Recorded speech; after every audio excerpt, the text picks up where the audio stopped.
Hello दोस्तों, आप सभी को मेरा नमस्कार। आप सभी का स्वागत है civil fundamental online teaching platform पर। तो जैसे कि अब तक हमने अपने शियर फोर्स और बेंडिंग मूवमेंट में दोनों टाइप कंप्लीट कर ली हैं और फर्स्ट टाइप के क्वेश्चन प्रैक्टिस भी कर लिए थे। सेकंड टाइप कंप्लीट करने के बाद हमें ये समझ में आया कि हम किसी भी क्वेश्चन का बेंडिंग मूवमेंट शियर डायग्राम और शियर फोर्स डायग्राम किस तरह बनाया जाता है और उसके रिगार्डिंग कितने सारे केसेस फ्रेम करे जाते हैं कि अगर किसी बीम पर सिर्फ कपल लग रहा हो, ओवरहैंगिंग बीम केस हो या मोस्ट कंजर्वेटिव केस हो। इन सभी को ध्यान में रखते हुए हमने एक-एक केस को डिटेल में पढ़ा है इस चैप्टर के अंदर। तो अब बात है कि इस चैप्टर में ऑब्जेक्टिव क्वेश्चन किस तरह से फ्रेम करे जाते हैं, क्योंकि कन्वेंशनल रिटन क्वेश्चन भी हमने करके देख लिए। 7-8 केसेस थे जिनके अंदर हमने शियर फोर्स और बेंडिंग मोमेंट डायग्राम बनाया। उससे पहले हमने रिएक्शन निकालनी सीख ली थी। आज हमें प्रैक्टिस करनी है कि शियर फोर्स और बेंडिंग मोमेंट डायग्राम से रिलेटेड कितने क्वेश्चन फ्रेम हो सकते हैं और उन्हें किस तरह सॉल्व करा जाता है। तो चलिए स्टार्ट करते हैं अपने सबसे पहले क्वेश्चन से। तो सबसे पहला क्वेश्चन कह रहा है bending moment diagram of a beam as shown in figure is. अब एक बीम दे रखा है और उसका बेंडिंग मोमेंट डायग्राम नीचे बने हुए दे रखे हैं। हमें बताना है कि कौन सा सही है। तो सबसे पहले तो इस बीम को सिंप्लीफाई कर लेते हैं। और सिंप्लीफाई करने का मतलब क्या होता है, इस रॉड पे से इस लोड को हटा दो। और रॉड पे लोड किस तरह हटाया जाता है, मूवमेंट लेकर के। और जो मूवमेंट इस पॉइंट पर आएगा, ओ पॉइंट पर, वही मूवमेंट एम एम पॉइंट पर भी आता है। तो अगर मैं यहाँ पर कोई मूवमेंट पॉइंट लिख दूं एम, इसे लिख दूं ए, ये है बी, ये 2 मीटर और ये 3 मीटर। एन पॉइंट ऑटोमेटिकली हट जाएगा क्योंकि मूवमेंट ऊपर शिफ्ट हो जाएगा। ऊपर जब शिफ्ट मूवमेंट होगा तो कितना होगा, 2 किलो न्यूटन मीटर। और साथ ही साथ एक पॉइंट लोड भी आएगा, जो लोड लग रहा था वो ट्रांसफर है, एज इट इज हो जाएगा, दैट इज 2 किलो न्यूटन। अब एक दो तरीके हैं इसे सॉल्व करने के। सबसे पहले एक बार कन्वेंशनल क्वेश्चन तरीके से देखते हैं कि हम कन्वेंशनली टाइम खराब करके किस तरह इस क्वेश्चन को करते। तो सबसे पहले तो summation of moment about B is equal to 0। जब ऐसा करूंगा तो मेरे पास आएगा R A multiplied by 5 minus 2 का लोड लग रहा है और 3 मीटर उसका डिस्टेंस है, प्लस एक 2 किलो न्यूटन मीटर का कपल भी लग रहा है। और नेट मोमेंट 0 होना चाहिए, तो यहां से आर ए की वैल्यू जब निकाली तो वो 0.8 किलो न्यूटन आई। और R A plus R B किसके बराबर है, 2 के। तो आर बी की वैल्यू कितनी आ गई, 1.2 किलो न्यूटन। समझ गए। अब रिएक्शन मुझे पता चल गई, दैट इज 0.8 और बी पर है 1.2। अगर इसका शियर फोर्स डायग्राम बनाना पड़े तो 0.8 ऊपर जाएगा, एम पॉइंट तक कांस्टेंट रहेगा, और फिर ये 1.2 नीचे आ जाएगा, और फिर बी पॉइंट तक कांस्टेंट, और बी पर रिएक्शन है 1.2। ये पॉइंट है एम, ये बी, ये ए, और इनके बीच का डिस्टेंस 2 मीटर और ये 3 मीटर। इसी तरह तो bending moment shear force diagram बनाए थे हमने। अब एक बार बेंडिंग मोमेंट डायग्राम भी देख लो। ए से एम के बीच का एरिया कितना है, ये एरिया कितना है, ये एरिया है 0.8 मल्टीप्लाइड बाय 2, मतलब 1.6। और एम पॉइंट पर तो एक कपल भी लग रहा है, कितने का, 2 किलो न्यूटन मीटर का। अब ये जंप करेगा ड्रॉप करेगा, ये तो इस पर डिपेंड करेगा कपल की डायरेक्शन क्या है। कपल है क्लॉकवाइज, तो ये जंप करेगा और ये पहुंच जाएगा 3.6 पर। और ये जंप कितने का हुआ है, 2 का। अब फाइनली एम और बी पोर्शन के बीच का एरिया कितना है, 1.2 इंटू 3, मतलब 3.6, तो ये हो गया 0। अब इसके अकॉर्डिंग तो मेरा ऑप्शन कौन सा हो गया? ए। अब क्या एग्जाम में इतना सॉल्व करना पड़ेगा क्या? नहीं। मैंने पिछली क्लास में भी जब क्वेश्चन प्रैक्टिस हमने टाइप 1 की थी, तो मैंने कहा था सिर्फ क्वेश्चन को सिंप्लीफाई करके ऑप्शंस को एलिमिनेट करना। अब एक चीज तो क्लियर थी ना कि एम पॉइंट पर एक कपल लग रहा है जिसका मैग्नीट्यूड है 2 किलो न्यूटन मीटर, मतलब इतने का जंप जरूर होगा एम पॉइंट पर। ठीक है, तो पहले केस में जंप हो रहा है पर ये पता नहीं ठीक है या गलत है। दूसरे केस में एम पॉइंट पर कोई भी जंप नहीं हो रहा, तो ये ऑप्शन वैसे ही हट गया। तीसरे ऑप्शन में भी एम पर कोई भी जंप नहीं हो रहा, तो ये वैसे ही हट गया। चौथे ऑप्शन में जो जंप हो रहा है वो एन पर हो रहा है, बट एक्चुअली में जंप किस पर होना था? एम पर। अगर एम पर जंप होता और डायग्राम बनता चौथा ऑप्शन, तो फिर शायद मुझे सॉल्व करना पड़ता। और तब भी मैं कितना सॉल्व करूंगा? मैं सिर्फ सॉल्व करूंगा 1.6 तक, क्योंकि यहां पर 1.4 है और पहले ऑप्शन में 1.6 है।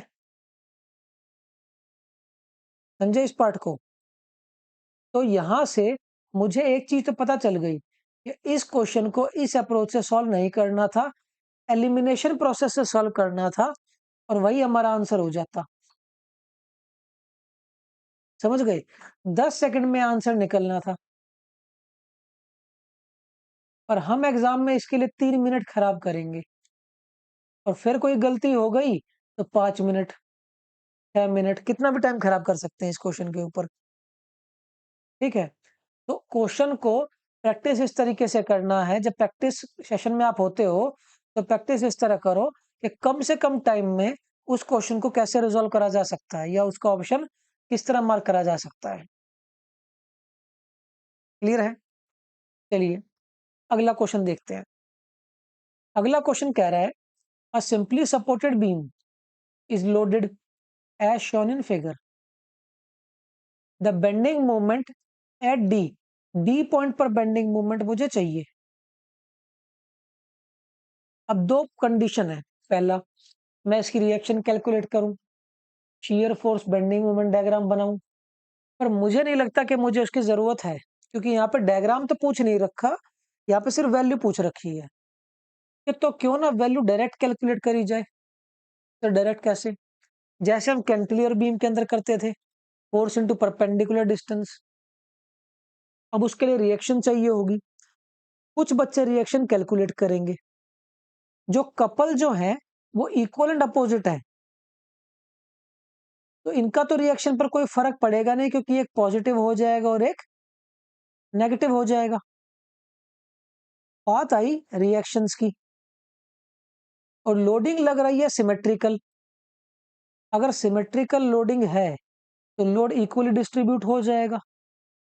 मतलब टोटल अगर 8 टन लोड है तो 4 टन इस सपोर्ट पर और 4 टन इस सपोर्ट पर। अब मैं डी पॉइंट पर डायरेक्टली बेंडिंग मोमेंट कैलकुलेट करता हूं।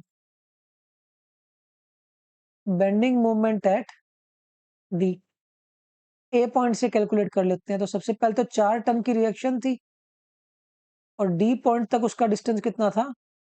2 माइनस, फिर ये 2 किलो लोड आएगा सी पॉइंट पर जो है, और डी पॉइंट तक उसका डिस्टेंस कितना है? 1। अब ये कपल भी लग रहा है। कैसा कपल है? क्लॉकवाइज या एंटी क्लॉकवाइज? ये है एंटी क्लॉकवाइज। इसका परपेंडिकुलर डिस्टेंस डी से कितना होगा? फर्क ही नहीं पड़ता, क्योंकि ये तो अपने आप में ही मूवमेंट है। तो ये वैल्यू कितनी निकल करके आई? 4 टू 8 माइनस 4, 4 टन मीटर। और ये पॉजिटिव है, तो ये कैसा हो जाएगा? लैगिंग। समझ गए इस पार्ट को? तो हमारा ऑप्शन कौन सा आ गया? डी। ऑब्जेक्टिव को ऑब्जेक्टिव की तरह ही सॉल्व करना पड़ता है, उसे रिटर्न की तरह सॉल्व नहीं करा जाता कभी भी, अनटिल अनलेस कोई टिपिकल क्वेश्चन ना आ गया हो। चलिए अब अगले क्वेश्चन को देखते हैं। अगला क्वेश्चन है, which of the following statement is correct? कौन सी स्टेटमेंट करेक्ट है? तो पहली स्टेटमेंट कह रही है, shear force is the first derivative of bending moment. मतलब इस स्टेटमेंट के अकॉर्डिंग जो shear फोर्स है वो बेंडिंग मोमेंट का फर्स्ट डेरिवेटिव है। ऐसा होता है क्या? नहीं सर, ऐसा नहीं होता। बेंडिंग मोमेंट चेंज करता है shear फोर्स के चेंज होने पर। अगली स्टेटमेंट कह रही है, shear force is the first derivative of load intensity. अब ये स्टेटमेंट कह रही है, shear force is the first derivative of load intensity. Clear है पार्टी वाला? अगला कह रहा है, load intensity is the first derivative of bending moment. Bending moment का फर्स्ट डेरिवेटिव निकाल लूंगा तो लोड इंटेंसिटी आएगा। और फाइनल कह रहा है, bending moment is the first derivative of shear force. So bending moment is the first derivative of shear force. Clear है पार्टी वाला? ठीक है। अब एक एक चीज को ध्यान से समझो। हमने सबसे पहली स्टेटमेंट क्या पढ़ी थी? हमारी दो स्टेटमेंट थी। वो स्टेटमेंट्स क्या थी वो देख के बताओ। पहली स्टेटमेंट थी कि बेंडिंग मूवमेंट में जो भी चेंज होगा वो इस चीज पर डिपेंड करेगा कि शीयर फोर्स कितना है, और शीयर फोर्स में कितना चेंज होगा वो इस चीज पर डिपेंड करेगा कि लोड इंटेंसिटी कितनी है। ये दो स्टेटमेंट्स हमने पढ़ी थी। अब इनके अकॉर्डिंग तो हमारी चौथी स्टेटमेंट भी गलत, हमारी तीसरी स्टेटमेंट भी गलत, हमारी दूसरी स्टेटमेंट भी गलत। कौन सी स्टेटमेंट सही है? सिर्फ पहली स्टेटमेंट सही है। और यहीं से हम निकालते थे कि जो भी चेंज इन बेंडिंग मोमेंट होगा वो होगा area under shear force diagram. ये area under shear force diagram था। ठीक है। तो हमारा कौन सा ऑप्शन करेक्ट हो जाएगा? हमारा फर्स्ट ऑप्शन करेक्ट हो जाएगा। समझ गए? ऑल दो बाकी तीनों पढ़ने की भी जरूरत नहीं थी अगर कंडीशन याद थी तो। यहाँ पर टाइम बचता है जब भी हम क्वेश्चन प्रैक्टिस करते हैं। अगर मेरा पहला ही ऑप्शन सही हो गया और सिर्फ ए बी सी डी में डायरेक्ट ऑप्शन दे रखे हैं तो मैं बाकी तीन ऑप्शन क्यों पढ़ूंगा? समझ गए? चलिए, अगला पॉइंट क्या कह रहा है। अगला क्वेश्चन है, if the area under shear force curve of a beam between 2 points is k, ठीक है, then the difference between bending moment at 2 points will be equal to। अभी हमने इक्वेशन पढ़ी, जो भी चेंज इन बेंडिंग मोमेंट होता है वो क्या होता है? Area under shear force diagram. ठीक है। अब ये किसके बारे में बात हो रही है? ये x1 से x2 एरिया के बीच में बात हो रही है। तो जो चेंज इन बेंडिंग मोमेंट होगा मतलब m2 माइनस m1 वो vdx के बराबर होगा। और vdx क्या है? Area under shear force diagram, जो यहाँ पे कितना दे रखा है? ए। चेंज इन बेंडिंग मोमेंट कितना आ जाएगा? ए। समझ गए इस पार्ट को? तो हमें चेंज इन बेंडिंग मोमेंट ही दे रखा है डायरेक्टली। चलिए अगला क्वेश्चन देखते हैं। अगला क्वेश्चन कह रहा है, असर्शन रीजन है, हमें बताना है कौन सी स्टेटमेंट करेक्ट है और करेक्ट एक्सप्लेनेशन है या नहीं है। बेंडिंग मोमेंट में भी defined as the algebraic summation of moments of all the forces on either side of the section। बिल्कुल ठीक है, ये डेफिनेशन पढ़ी थी हमने। अगला पार्ट कह रहा है, the rate of change of bending moment is equals to shear force. मतलब बेंडिंग मोमेंट में जो भी चेंज होगा वो किस चीज पर डिपेंड करेगा? शीयर फोर्स पर। समझ गए इस पार्ट को? तो जो भी बेंडिंग मोमेंट निकलेगा वो शियर फोर्स का एरिया ही निकलेगा। ठीक है, तो दोनों स्टेटमेंट अपने आप में करेक्ट हैं, बट ये करेक्ट एक्सप्लेनेशन नहीं है। ठीक है, तो ये भी करेक्ट है और ये भी करेक्ट है। चलिए अगला क्वेश्चन देखते हैं। अगले क्वेश्चन में कह रहा है मैच ऑफ द फॉलोइंग करो, कि कौन सा मूवमेंट किससे मैच कर रहा है। तो सबसे पहले ए का ही मूवमेंट लिखते हैं। लोड इंटेंसिटी मुझे दे रखी है, लेंथ मुझे दे रखी है। तो अगर मुझे बेंडिंग मूवमेंट कैलकुलेट करना है तो मैं सबसे पहले तो लोड निकालूंगा हाफ बेस इनटू हाइट, और वो सारा लोड लगेगा कहां पर, सेंट्रॉइड पर। और ए पॉइंट पर मुझे मूवमेंट चाहिए, तो ये होगा L/3, तो मल्टीप्लाइड बाय L/3। तो ये वैल्यू कितनी निकल करके आई, WL² बाय 6। ये स्टैंडर्ड रिजल्ट है, ध्यान रखना ऑब्जेक्टिव में पूछे जाएंगे। तो यूवीएल केस में जो मैक्सिमम बेंडिंग मोमेंट होता है कैंटिलीवर की सिचुएशन में, वो होता है WL² बाय 6। ठीक है, अगला पॉइंट यूडीएल के केस में देखते हैं, बी पार्ट में देखते हैं। तो बी के अंदर अगर मुझे बेंडिंग मोमेंट निकालनी पड़े तो सबसे पहले तो सारा लोड कैलकुलेट करता हूं। तो सारा लोड लगेगा सेंट्रोइड पर, तो ये वैल्यू निकल करके आएगी WL² बाय 2। तो कैंटिलीवर पे अगर यूडीएल लग रहा है तो उस पर जो मैक्सिमम मोमेंट होगा वो होता है WL² बाय 2। ठीक है, अगला ऑप्शन देखते हैं, सी को भी छोड़ते हैं, डी पर चेक करते हैं। डी पर अगर चेक करा जाए तो यहां पर maximum moment simply supported beam में यूडीएल के केस में कितना होता है, WL² बाय 8। तीन चीज पता चल गई। अब सबसे इंपॉर्टेंट पार्ट, अगर हमसे पूछ ले कि यूवीएल लग रहा है और सेंटर पे मैक्सिमम इंटेंसिटी है, तो इस केस में मैक्सिमम बेंडिंग मोमेंट कितना हो जाता है, वो हो जाता है WL² बाय 12। ये चारों के चारों स्टैंडर्ड रिजल्ट्स हैं, स्टैंडर्ड रिजल्ट्स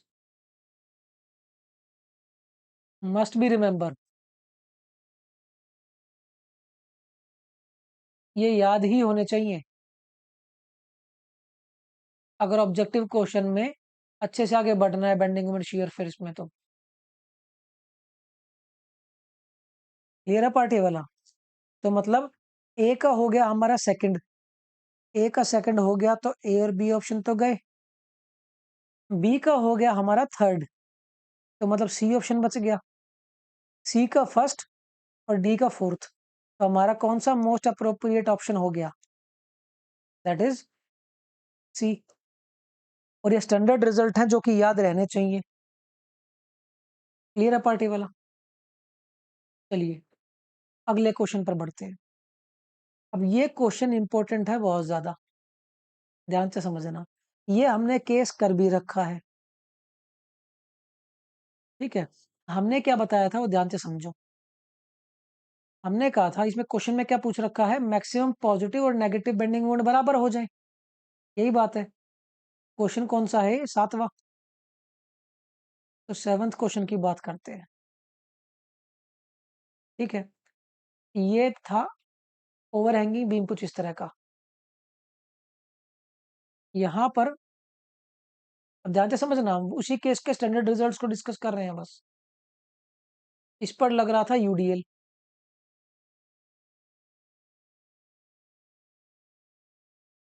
समझ गए। और ये लेंथ थी एल,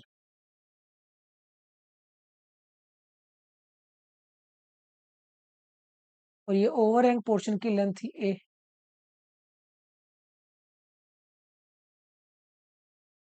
और ऐसी सिचुएशन में जो अगर ऐसा बोला जाए, ये ए है, ये बी है, ये सी है, ये डी है।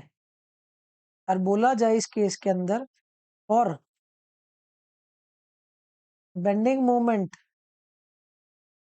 एट सपोर्ट, अगर सपोर्ट पर जो बेंडिंग मोमेंट है वो बराबर हो जाए बेंडिंग मोमेंट एट सेंटर, तो ऐसी सिचुएशन में जो ए की वैल्यू निकल करके आती थी वो कितनी आती थी? 0.35 3L, या इसे मैं इस तरह भी लिख सकता हूं, ध्यान से समझना, L/2√2, दोनों ही ऑप्शन हो जाते हैं। समझ गए? अब एक चीज ध्यान से समझना, ये कब था? जब डिस्टेंस बिटवीन सपोर्ट्स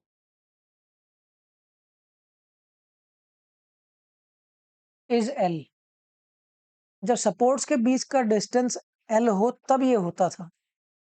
ठीक है, अगर मैं ये बोल दूं कि इसकी ओवरऑल लेंथ L1 है, अब मुझे बताओ कि ओवरहैंग पोर्शन की लेंथ कितनी हो जाएगी? ध्यान से समझना। अब इसका रेशियो कैलकुलेट करेंगे। ठीक है, मैं रेशियो कैलकुलेट करता हूं। ये ओवरहैंग लेंथ, इसे मैंने A1 बोल दिया बाय L1, इसका मुझे रेशियो कैलकुलेट करना है। तो ये कितना था? 0.35 3L divided by overall length कितनी हो जाएगी? L, ये कितना है? 0.35 3L, और ये भी 0.35 3L। तो मैं overhang portion by overall length का रेशियो निकालना चाहता हूँ, तो ये हो जाएगा 1.706L।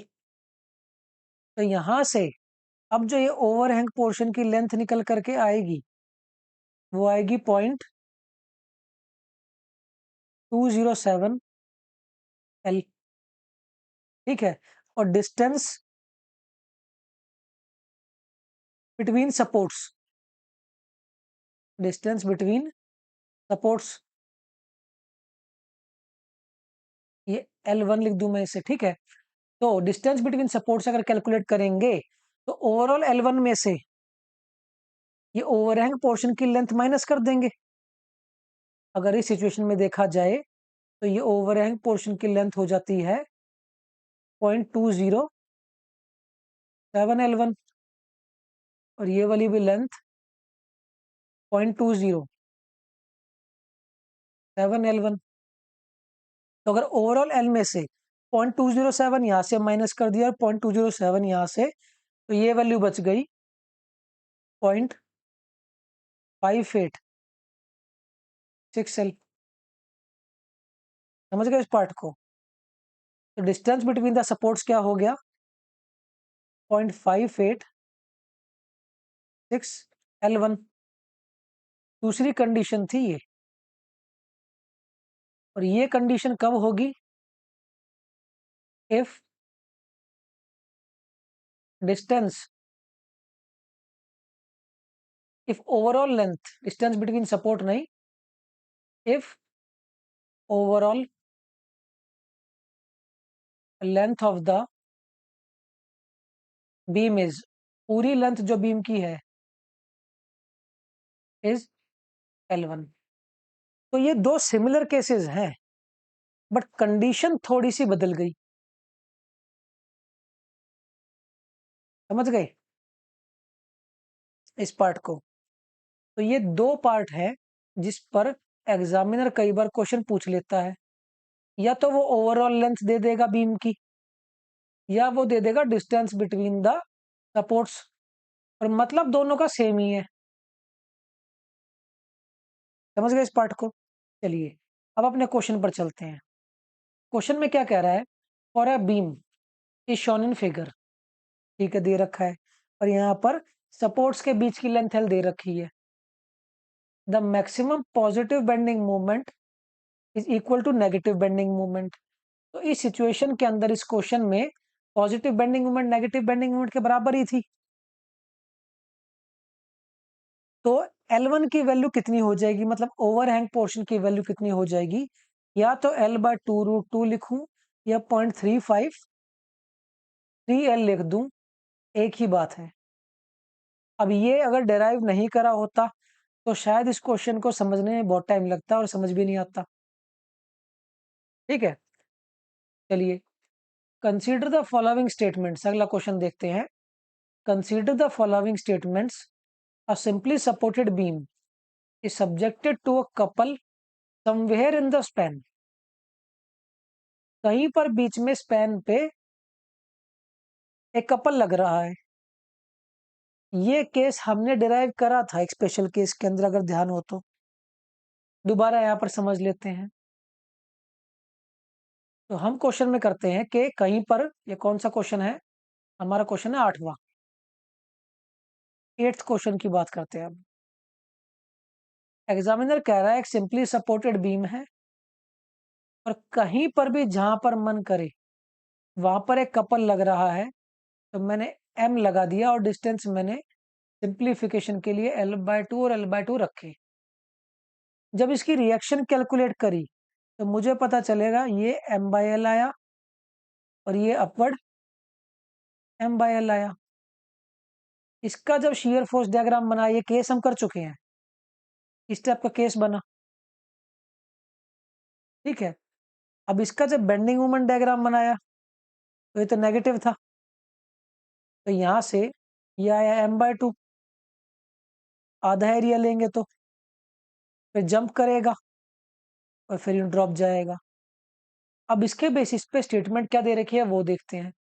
Shear force diagram is rectangular, बिल्कुल ठीक बात है, रेक्टेंगुलर ही बना है। Bending moment diagram is parabola, गलत। Both positive and negative bending moment which are maximum at the point of application of couple. जिस पॉइंट पर कपल लग रहा है उस पॉइंट पर मैक्सिमम बेंडिंग मोमेंट इंड्यूस हो रहा है, पॉजिटिव साइड में भी और नेगेटिव साइड में भी। बिल्कुल ठीक है। तो स्टेटमेंट कौन सी ठीक हो गई हमारी?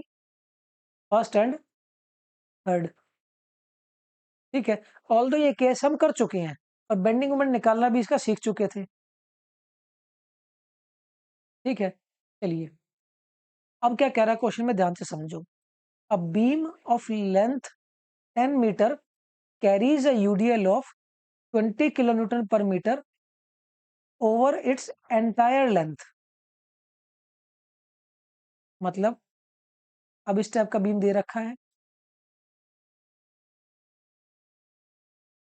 और बीम पर यूडीएल लोड लग रहा है।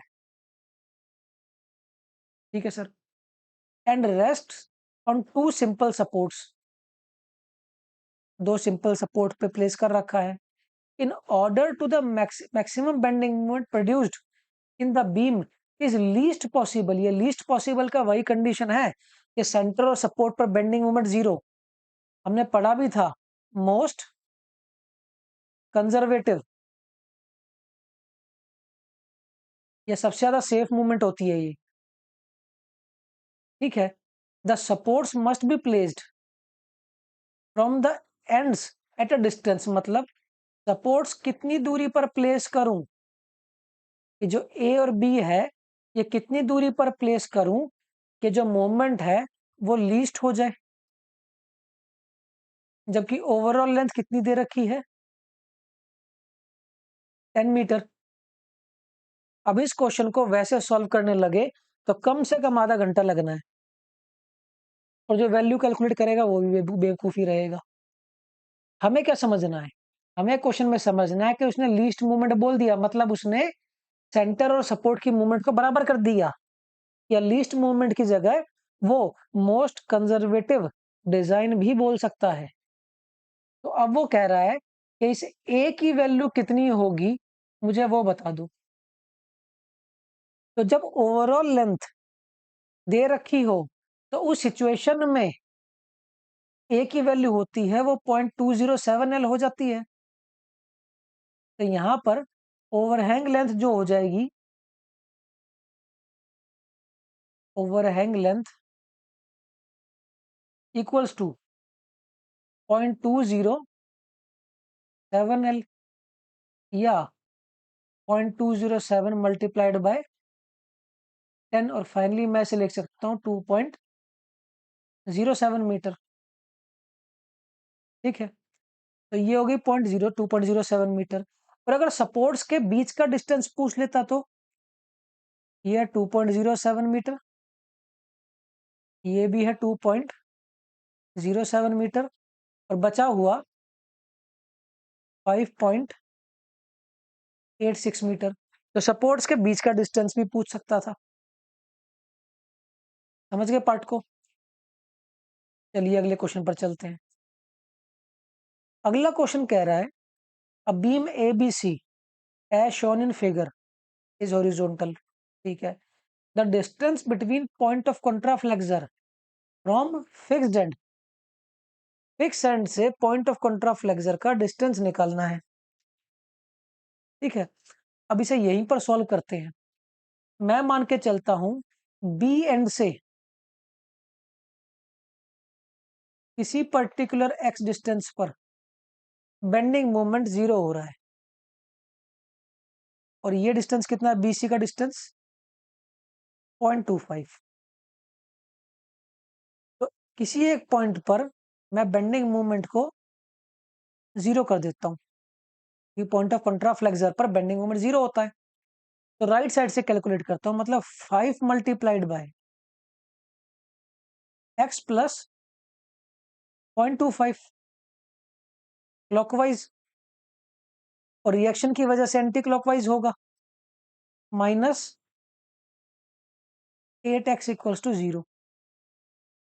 तो मल्टीप्लाई करेंगे तो 5x plus 1.25 minus 8x is equal to 0। तो x की वैल्यू आ गई 1.25 डिवाइडेड बाय 3। क्लियर है पार्ट ये वाला? अब जब 1.25 को 3 से डिवाइड करेंगे, 1.25 डिवाइडेड बाय 3, तो ये वैल्यू कितनी निकल करके आएगी, 0.4166। पर मुझे किस एंड से चीजें पूछी हैं, मुझे पूछिए यहां से। तो अगर मैं 0.75 में से x की वैल्यू माइनस कर दूं तो मुझे डिस्टेंस मिल जाएगा। तो distance from A equals to 0.75 में से 0.4166 माइनस करेंगे तो ये वैल्यू आएगी 0.333 मीटर। तो ये डिस्टेंस हो जाएगा 0.333 मीटर। यही ऑब्जेक्टिव में पूछा जाता है। समझ गए इस पार्ट को? तो मैंने ए सपोर्ट को तो यूज ही नहीं करा कि उसी क्या कंडीशन यूज करनी है। चलिए अगले क्वेश्चन पर बढ़ते हैं। अगला क्वेश्चन है the beam shown in figure has the design bending moment value of. अब इसकी डिजाइन बेंडिंग मोमेंट बतानी है। डिजाइन बेंडिंग मोमेंट का मतलब है मैक्सिमम बेंडिंग मोमेंट बताना है इसका। क्लियर है पार्टी वाला? अब मैक्सिमम बेंडिंग मोमेंट डायरेक्टली तो निकालना थोड़ा सा मुश्किल है, क्योंकि इसकी रिएक्शन भी हमें निकालनी पड़ेगी। तो इस क्वेश्चन को जल्दी जल्दी सॉल्व करना पड़ेगा। तो चलिए सॉल्व करके देख लेते हैं। हमारा क्वेश्चन है 11वां, तो 11th, और ये बीम दे रखा है ओवरहैंग। एक साइड से ओवरहैंगिंग है और उस पर कोई ना कोई लोड लग रहा है, 4 kilo newton. Subjected to 4 kilo newton load. ये डिस्टेंस 0.5 मीटर और ये डिस्टेंस 4 मीटर, और कपल भी लग रहा है कोई ना कोई। बी पर क्लॉकवाइज और ए पर भी क्लॉकवाइज, और एक 4 और एक 2 किलो न्यूटन मीटर का। यहाँ पर 4 और यहाँ पर 2। इसे मैंने मान लिया ए है, ये बी है और ये सी है। सबसे पहले तो रिएक्शन कैलकुलेट कर लेते हैं। Summation of moment about B is equal to 0। तो इसके according R A multiplied by 4 minus 4 multiplied by 4.5, तो लोड का इम्पैक्ट हो गया, प्लस 4 प्लस 2, क्योंकि 4 और 2 अपने आप में कपल मोमेंट है, तो ये आ गया 4 RA minus 18 plus 6 equals to 0। तो यहाँ पर RA की वैल्यू आ गई 3 किलो न्यूटन। समझ गए? तो RA की वैल्यू आ गई 3 और RB की वैल्यू आ गई 1। अब इसका शियर फोर्स डायग्राम बनाते हैं। शियर फोर्स डायग्राम से मुझे एक आइडिया लग जाएगा यहाँ बेंडिंग मोमेंट मैक्सिमम कहाँ पर आएगा। तो ये गया 4 किलो न्यूटन नीचे, इधर कांस्टेंट, इधर ये गया ऊपर, तो ये 1 पर पहुंच गया, इधर ये कांस्टेंट। फाइनल ये रिएक्शन 1 थी, ये नेगेटिव और ये नेगेटिव, ये डिस्टेंस 0.5 और ये डिस्टेंस 4 मीटर, ये ए, ये सी और ये बी। अब इसका बेंडिंग मोमेंट डायग्राम बनाना है। चलो बेंडिंग मोमेंट डायग्राम बना देते हैं। सी से ए के बीच का एरिया कितना है? 4 इंटू 0.5 मतलब 2। फिर एक क्लॉकवाइज कपल लग रहा है 4 का, चलो इसे ऊपर पहुंचा देते हैं, 2 पर पहुंच गया। ए से बी पोर्शन के बीच का एरिया कितना है? 1 तो इसकी हाइट है और 4 मीटर डिस्टेंस है, तो फिर 4 आ जाएगा, तो ये वैल्यू आ गई नीचे 2 पर। और फिर क्लॉकवाइज कपल लग रहा है और ये पॉजिटिव आ जाएगा, तो मैक्सिमम डिजाइन बेंडिंग मोमेंट कितना हो गया? 2 किलो न्यूटन मीटर। ठीक है, डायरेक्टली कैलकुलेट करना इसे थोड़ा सा मुश्किल है, तो कुछ क्वेश्चंस को हम कैलकुलेट कर सकते हैं और कुछ क्वेश्चंस हमें सॉल्व ही करने पड़ेंगे। तो इसका ऑप्शन क्या हो गया? 2 किलो न्यूटन मीटर। पर हमारी प्रैक्टिस इतनी हो चुकी है कि आप फटाफट सॉल्व कर सकते हैं अब तो हम इसे। चलिए अब बात करते हैं अगले क्वेश्चन की। अगले क्वेश्चन में कह रहा है bending moment at A, B and C बता दो, जो कि एक प्रॉप्ड कैंटिलीवर बीम दे रखा है। बट हमने तो किसी भी प्रॉप्ड कैंटिलीवर बीम को अभी तक सॉल्व करा ही नहीं है, तो किस तरह सॉल्व करें इसे? इसके लिए एक बेसिक कंसेप्ट समझाना बहुत ज्यादा जरूरी है। ठीक है, और वो बेसिक कंसेप्ट है अपने आप में केस, उसे बोलते हैं हिंज केस, और इसे बिल्कुल ध्यान से समझना। कभी कभी एग्जामिनर क्या करेगा, इस टाइप का एक क्वेश्चन दे देगा। क्वेश्चन को ध्यान से समझना। यहाँ पर लोड दे सपोर्ट लगा देगा और यहाँ पर एक लोड लगा देगा और यहाँ पर भी एक लोड लगा देगा और यहाँ पर एक हिंज दे देगा आपको। मैं मान के चलता हूँ ये 4 किलो न्यूटन है, ये 6 किलो न्यूटन है, ये ए है, ये बी, ये सी, ये डी और ये ई। अब एक चीज समझाओ, इस सेक्शन में मुझे एम ए बी कैलकुलेट करना है, आर ए बी कैलकुलेट करना है और आर डी बी कैलकुलेट करना है। ठीक है, ये 3 चीज मुझे कैलकुलेट करनी है। अब इन 3 चीजों को कैलकुलेट करने के लिए 3 इक्वेशन की भी रिक्वायरमेंट होगी। बिल्कुल ठीक बात है सर। एक इक्वेशन तो होती है summation of vertical force is equal to 0, जिसमें मैं लिख सकता हूं R A plus R D is equal to 10, और ये डिस्टेंस लग देता हूँ 1 मीटर, 1 मीटर, 1 मीटर, और ये 2 मीटर। ठीक है, दूसरी क्वेश्चन में लिख सकता हूँ summation of movement is equal to 0। पर एक इक्वेशन और कहां से लाऊं? ये है एक हिंज, और हिंज की एक प्रॉपर्टी होती है कि इस पर बेंडिंग मोमेंट ऑलवेज 0। इस पर बेंडिंग मोमेंट हमेशा 0 रहता है। तो चलो इस कंडीशन को यूज करके मैं रिएक्शन कैलकुलेट करने की देखता हूं। सबसे पहला पॉइंट तो था ये। दूसरा पॉइंट है बेंडिंग मोमेंट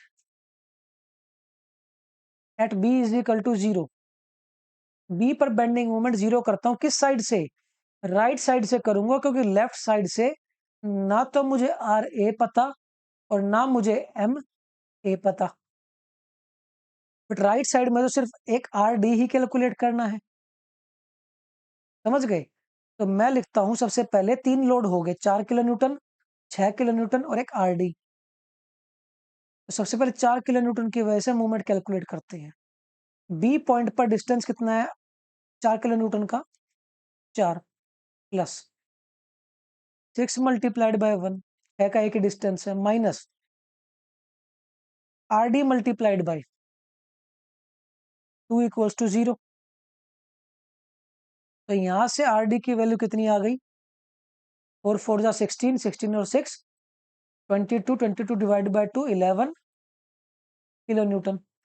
अगर आर डी की वैल्यू पॉजिटिव 11 किलो न्यूटन आई है, तो आर ए की वैल्यू -1 किलो न्यूटन आएगी, क्योंकि दोनों मिला करके 10 ही तो होने हैं।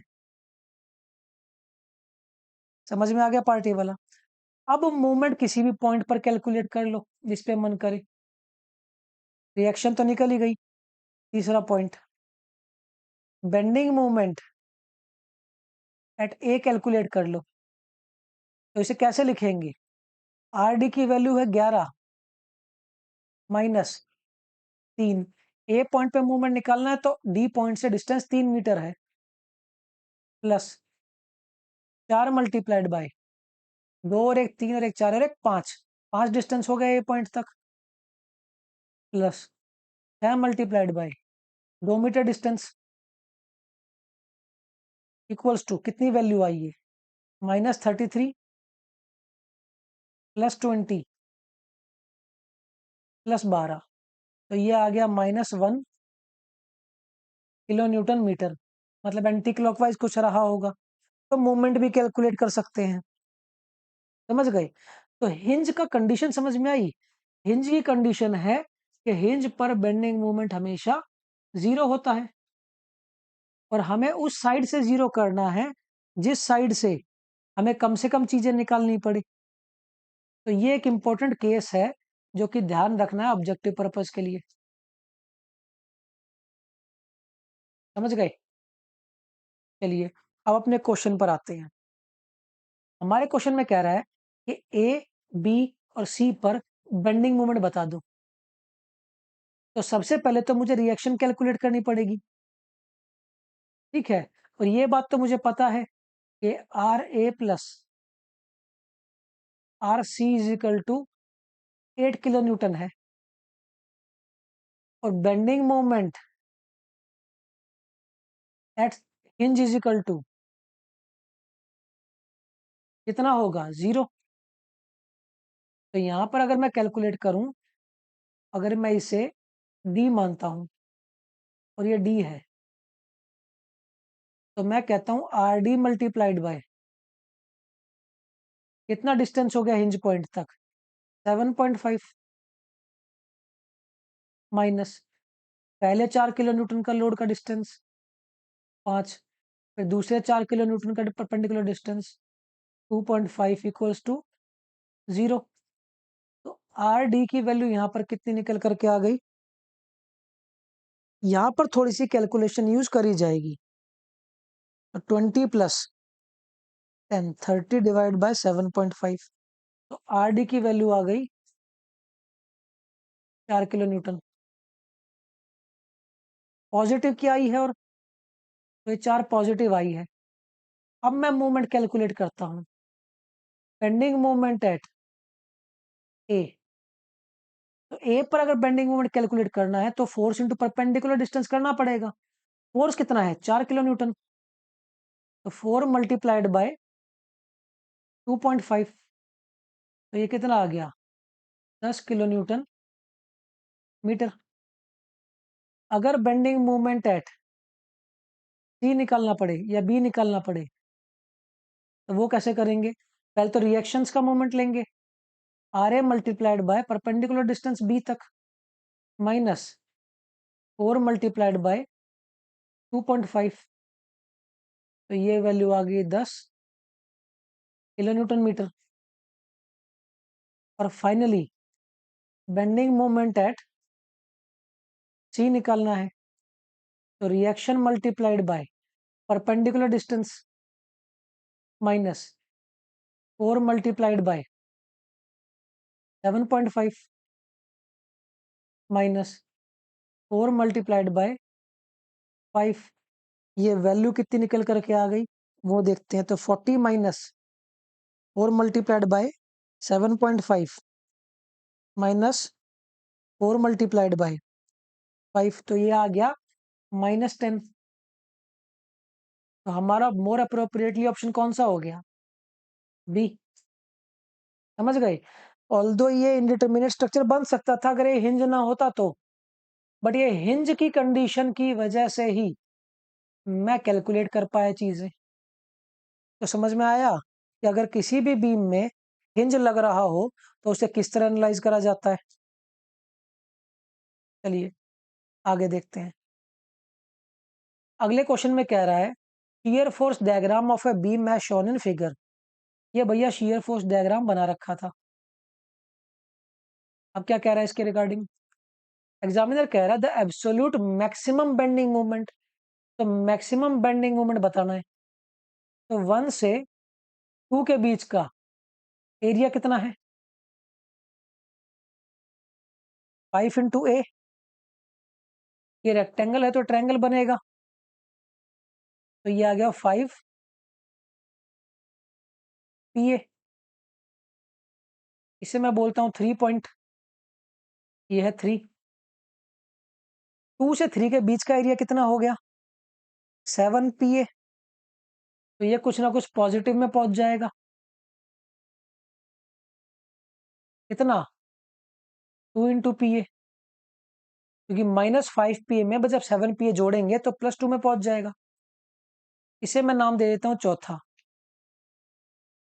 तीसरे और चौथे के बीच का एरिया कितना होगा? अगर इसका एरिया ये वाला निकालूं तो मैं, तो ये वाला एरिया निकल करके आएगा 2 इंटू 2 पी इंटू 2 ए, तो मतलब 4 पी ए हो गया। तो ये मैंने मान लिया चौथा पॉइंट। तो 4 पी ए अगर ये हो गया तो नीचे आ जाएगा +2 पी ए में। अगर 4 पी ए नीचे जाएगा तो ये कहाँ पर रुकेगा? 2 पी ए पर। एरिया निकाल रहा हूँ सिर्फ मैं। और ये 4 से 5 के बीच का एरिया पॉजिटिव है। कितना? 2 पी इंटू ए। तो 2 पी इंटू ए अगर हो गया तो 5th पॉइंट पर जाकर के 0 मिल जाएगा। अब ये बता दो मैक्सिमम बेंडिंग मोमेंट कितना हो गया? मैक्सिमम बेंडिंग मोमेंट हो गया 5 पी ए। एरिया निकाल के सिर्फ इसका बीएमडी ड्रॉ कर दिया मैंने फटाफट। समझ गए? और किसी तरीके से सॉल्व करोगे तो बहुत टाइम लग जाएगा। तो हमारा ऑप्शन हो गया बी। चलिए अगले क्वेश्चन पर बढ़ते हैं। अब अगले क्वेश्चन में कह रहा है the bending moment for which beam is to be designed. अब बेंडिंग मोमेंट किस मोमेंट उसके लिए डिजाइन करा जाएगा? ये सिमेट्रिकल सेक्शन है, तो सेंटर पे बेंडिंग मोमेंट सबसे ज्यादा आएगा। किसी भी सिमेट्रिकल सेक्शन पर सेंटर पे सबसे ज्यादा बेंडिंग मोमेंट आता है। तो बेंडिंग मोमेंट एट, अगर सेंटर कैलकुलेट करूं मैं, और टोटल डिस्टेंस कितना है, टोटल लोड कितना है 100। कितने मीटर पर लग रहा है ये? ये 12 मीटर पर लग रहा है। तो 100 इंटू 12 मतलब 1200 किलो न्यूटन लोड हो गया। तो मतलब 600 यहां पर हो गया और 600 यहां पर हो गया। अब कैलकुलेट करते हैं चीजों को। तो सबसे पहले माइनस ऑफ 600 मल्टीप्लाइड बाय 4, क्योंकि सेंटर पे बेंडिंग मोमेंट कैलकुलेट करना चाह रहे हैं और रिएक्शन की वजह से एंटी क्लॉकवाइज मूवमेंट आएगा, प्लस ये टोटल लोड यहां से यहां तक है कितना, 4 मीटर तो ये वाला डिस्टेंस हो गया और 2 मीटर ये वाला डिस्टेंस हो गया, तो 6 मीटर डिस्टेंस हो गया। तो टोटल लोड तो हो गया 100 इंटू 6 मल्टीप्लाइड बाय, सारा लोड लगेगा यूडीएल के सेंटर पर। तो 6 मीटर का आधा कितना है, 3। तो ये वैल्यू कितनी निकल करके आई, -2400 प्लस 6 3 जा 18, 1800 equal to -600 kilo newton metre. Positive भी हो सकती है, अपोजिट साइड से निकालेंगे तो। समझ गए इस पार्ट को? टोटल लोड कैसे डिस्ट्रीब्यूट हुआ वो समझ में आया। 100 किलो न्यूटन लोड लग रहा था 1 मीटर पर, तो 12 मीटर पर 600 600 लग जाएगा। ठीक है सर, 600 600 लग गया। अब 600 का मूवमेंट लिया तो 600 इंटू 4 सेंटर के अबाउट, क्योंकि टोटल मीटर सेंटर के बीच, टोटल सपोर्ट्स के बीच का डिस्टेंस 8 मीटर है, तो आधा 4 हो जाएगा। लोड की वजह से जब मूवमेंट लेंगे तो 100 किलो न्यूटन 1 मीटर पर लग रहा है, तो सेंटर पर निकालेंगे तो ये पूरा डिस्टेंस 6 मीटर हो जाएगा। तो 100 इंटू 6 तो हो गया लोड, और सेंटर पर लगेगा तो 3 मीटर। तो ये वैल्यू हमारी निकल करके आ गई 600 किलो न्यूटन मीटर। चलिए अगले क्वेश्चन पर बढ़ते हैं। अगला क्वेश्चन कह रहा है, consider the simply supported beam A B two the point loads of equal magnitude. Equal magnitude के पॉइंट लोड लग रहे हैं W और W, और L/3 डिस्टेंस पर लग रहे हैं, मतलब सेंटर का डिस्टेंस भी L/3 ही रहेगा। ठीक है, तो CD पोर्शन के लिए कौन सी स्टेटमेंट करेक्ट होगी? ये क्वेश्चन हम एक केस में कर चुके हैं। इसका शियर फोर्स डायग्राम कैसा बनता है, यहां पर W लग रहा है, यहां पर भी W, तो W ऊपर गया, फिर C पॉइंट पर नीचे आ गया, फिर D पॉइंट तक पहुंच गए, D पॉइंट पे W फिर नीचे, और फिर B पॉइंट पे फिर ऊपर। इसका जब BMD बनाते हैं तो इस तरह बनाया करते थे। अभी क्लास करी है आपने जस्ट इससे पहले इसकी। ठीक है, तो इसके अंदर शियर फोर्स की वैल्यू BC स्पैन पर कितनी है, 0, और बेंडिंग मोमेंट कांस्टेंट है। तो जिस स्पैन पर शियर फोर्स 0 हो और सिर्फ बेंडिंग लग रहा हो, ऐसे स्पैन को बोलते हैं प्योर बेंडिंग स्पैन। तो मतलब हमारा ऑप्शन कौन सा हो जाएगा, ए। और ये तो एक केस है जो हमने कर भी रखा है, तो इसके लिए तो ज्यादा सोचने की जरूरत है नहीं। और इस पेन पर, जिस पेन पर शियर फोर्स कांस्टेंट होती है, उस पेन को शियर स्पैन बोला जाता है। ठीक है, ध्यान से समझना, जीरो की बात नहीं हो रही। तो अगला क्वेश्चन है शियर स्पैन पर। तो शियर स्पैन एक ऐसा स्पैन होता है जिस पर शियर फोर्स हमेशा कांस्टेंट रहती है। एग्जाम्पल की फॉर्म में देखते हैं। हम जब सेंटर पर लोड लगता था तो इसका शियर फोर्स डायग्राम कुछ इस टाइप का बनाते थे। तो ये जो स्पैन है वो शियर स्पैन है, ये वाला भी जो स्पैन है वो शियर स्पैन है, क्योंकि दोनों स्पैन पर शियर फोर्स कांस्टेंट है। क्लियर है पार्टी वाला? तो shear span is defined as the zone where shear force is constant. हो गया क्वेश्चन ये वाला। चलिए अगले क्वेश्चन पर बढ़ते हैं। A couple M is applied on a simply supported beam. What is the maximum shear force for the beam? अब मैक्सिमम shear force है कितना, फटाफट रिएक्शन निकाल लो। Summation of movement about B is equal to 0। ठीक है, तो RA multiplied by 3 plus m equals to 0, तो आर ए की वैल्यू हो गई -m/3, और R A plus R B की वैल्यू कितनी है यहाँ पर? R A plus R B की वैल्यू यहाँ पर 0 है, तो आर बी की वैल्यू कितनी हो जाएगी? +m/3। तो रिएक्शन निकल करके आ गई। तो अल्टीमेटली करना क्या था? इतना सॉल्व एग्जामिन के अंदर हमें नहीं करना था, हमें सिर्फ m/l और m/l लिखना होता है। अगर क्लॉकवाइज कपल लग रहा है तो इस टाइप की रिएक्शन आएगी, और अगर एंटी क्लॉकवाइज कपल लग रहा है तो ए पॉइंट पर रिएक्शन ऊपर हो जाएगी और बी पॉइंट पर नीचे हो जाएगी। फॉर एग्जाम्पल अगर ऐसा होता, ये एंटी क्लॉकवाइज एम लग रहा होता, तो यहाँ पर रिएक्शन आती ऊपर m/l, और यहाँ पर रिएक्शन आती नीचे। ये भी केस हम कर चुके थे। एल कितना है? 3 मीटर। तो सिंपली ये सॉल्व करने के बजाय मुझे डायरेक्ट आंसर मार्क करना था इसके अंदर। पॉजिटिव नेगेटिव भी समझा दिया। अगर एंटी क्लॉकवाइज कपल लग रहा है तो ए पर नेगेटिव रिएक्शन आएगी नीचे की तरफ, और क्लॉकवाइज लग रहा है तो ए पर पॉजिटिव रिएक्शन आएगी। बी पर इसका अपोजिट कर लेना। ठीक है, चलिए इस तरह से ध्यान रखना, एंटी क्लॉकवाइज नेगेटिव तो ए पर नेगेटिव, अगर क्लॉकवाइज, सॉरी एंटी क्लॉकवाइज है ना, ये तो पॉजिटिव रहेगा, हमारा ये एंटी क्लॉकवाइज था तो नेगेटिव आ जाएगा, तो पॉजिटिव और ये नेगेटिव। तो अगर एंटी क्लॉकवाइज लग रहा है तो हमारी ए पर रिएक्शन नेगेटिव रहेगी, पॉजिटिव रहेगी, रिवर्स हो जाता है बेसिकली। अगर ये एंटी क्लॉकवाइज रिएक्शन है तो ए पर पॉजिटिव, और अगर सेम क्वेश्चन में अगर जो रिएक्शन है, कपल मूवमेंट है, अगर वो क्लॉकवाइज हो जाता, ए पर ये रिएक्शन m/l नेगेटिव आ जाती, अपोजिट हो जाएगा, सिर्फ ये ध्यान रखना। ठीक है, और कभी ए बी पर भी पूछ ले तो। चलिए अब अगला क्वेश्चन देखते हैं।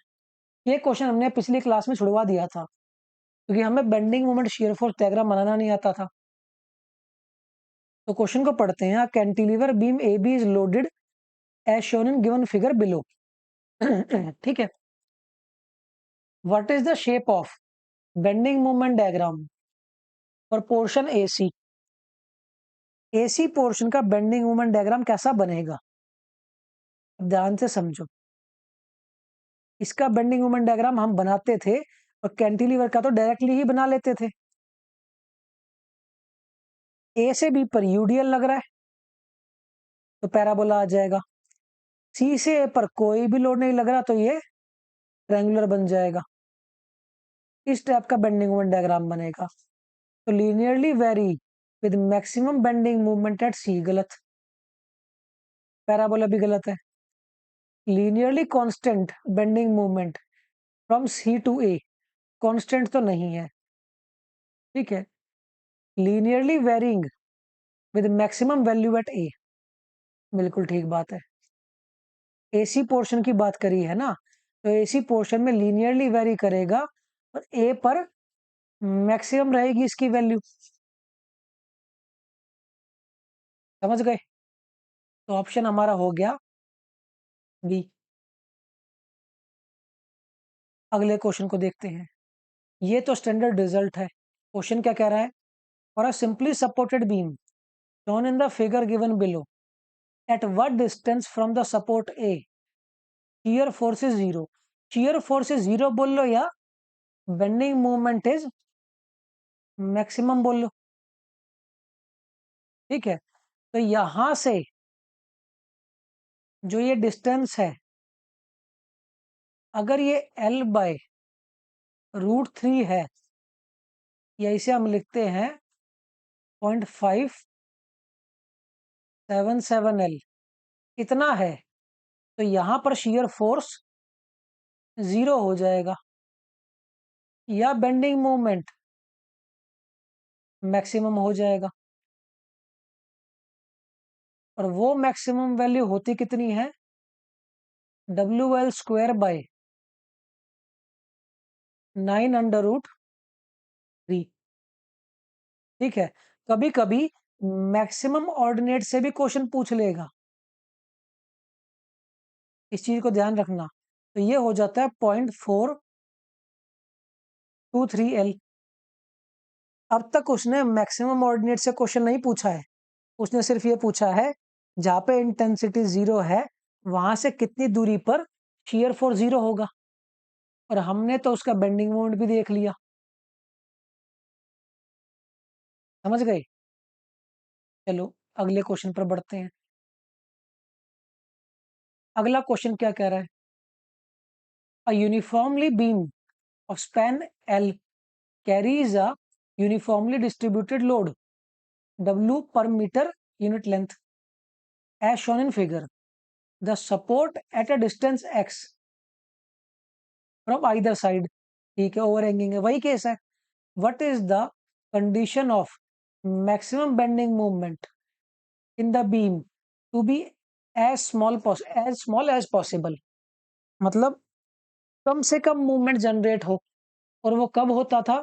जब मोस्ट कंजर्वेटिव सेक्शन होता था, या जब सेंटर और सपोर्ट पर बेंडिंग मोमेंट बराबर होता था। तो जब ओवरऑल लेंथ एल होती थी, तो ऐसी सिचुएशन में जो एक्स की वैल्यू होती थी वो होती थी 0.2077L। तो डायरेक्ट ऑप्शन मार्क कर देते हैं क्योंकि इसके तो कई बार केस पढ़ लिए हमने। ठीक है, चलिए अगला क्वेश्चन देखते हैं। अब इस क्वेश्चन में सबसे पहले तो हमें इन कपल्स को सिंप्लीफाई करना पड़ेगा। ठीक है, अब सिंप्लीफाई किस तरह करेंगे वो देखते हैं। मैं यहाँ पर इस टाइप का एक सेक्शन बना देता हूं और इस पॉइंट को लिख देता हूं ए। मुझे बताओ सी पॉइंट पर कैसा मूवमेंट जनरेट होगा डी से, ऐसा। और इसके अपोजिट में अगर मुझे सी पर मूवमेंट प्लॉट करना हो तो कैसा करूंगा? क्लॉकवाइज। तो क्लॉकवाइज कर दिया अपोजिट में। ठीक है, चलिए अब बी पॉइंट पर ई पॉइंट से कैसा मूवमेंट आएगा? क्लॉकवाइज। और इसके अपोजिट में बी पर कैसा इंड्यूस होगा? Anti clockwise. तो यहां पर एंटी क्लॉकवाइज लगा दिया। अब इन रॉड्स का काम खत्म हो गया। इनकी वैल्यू कितनी कितनी होगी? 10 × 0.3, मतलब 3 kN/मीटर। और इसकी वैल्यू 5 × 0.6, मतलब ये भी 3 kN/मीटर। बट सर आप तो कहते थे लोड भी ट्रांसफर होगा। बिल्कुल होगा भाई load transfer, but load transfer का कोई फर्क पड़ेगा क्या? वो तो एक्सिस से ही पास कर जाएगा, तो इसका मतलब उसके लिखने की जरूरत ही नहीं, क्योंकि हमें तो बेंडिंग मोमेंट बताना है। तो अगर मैं इसका बेंडिंग मोमेंट डायग्राम अब ड्रॉ करने की सोचूं इसी फॉर्मेशन में, तो इसका ड्रॉ करके देखते हैं। ये लाइन है क्लॉकवाइज 3 kN/मीटर, तो क्लॉकवाइज मतलब पॉजिटिव, कुछ दूरी तक गया, शियर फोर्स तो कुछ है ही नहीं, तो मूवमेंट ही प्लॉट करता हूं सीधा। 3 kN/मीटर एंटी क्लॉकवाइज बी पॉइंट पर, एंटी क्लॉकवाइज है तो जीरो हो जाएगा, और तो कोई लोड लग ही नहीं रहा, और जो लोड लग भी रहा है वो सारा का सारा एक्सिस से ही पास कर रहा है, तो ये इसका बन जाएगा बीएमडी। तो हमारा मोस्ट अप्रोप्रिएट ऑप्शन कौन सा हो जाएगा? ए। समझ गए? चलिए अगले क्वेश्चन पर बढ़ते हैं। अगले क्वेश्चन में कह रहा है at what distance from the left support the shear force is 0। Shear force 0 कितनी दूरी पर हो जाएगी? उसके लिए मुझे रिएक्शन निकालनी पड़ेगी सबसे पहले तो इसे अगर ए मान लूं और इसे बी मानूं, और summation of movement about B is equal to 0 करूं, तो R A multiplied by 4 minus 15 × 2 तो हो गया सारा का सारा लोड, और ये सारा लोड लगेगा सेंटर पर, और इसका बी से डिस्टेंस होगा 3 मीटर, तो मल्टीप्लाइड बाय 3, तो 15 × 2 = 30, 33 × 90, तो आर ए की वैल्यू आ गई 90/4, 90/4 कितना हो जाएगा? 90 डिवाइड बाय 4 ये होगा 22.5। अब ये रिएक्शन आ गई 22.5, समझ गए?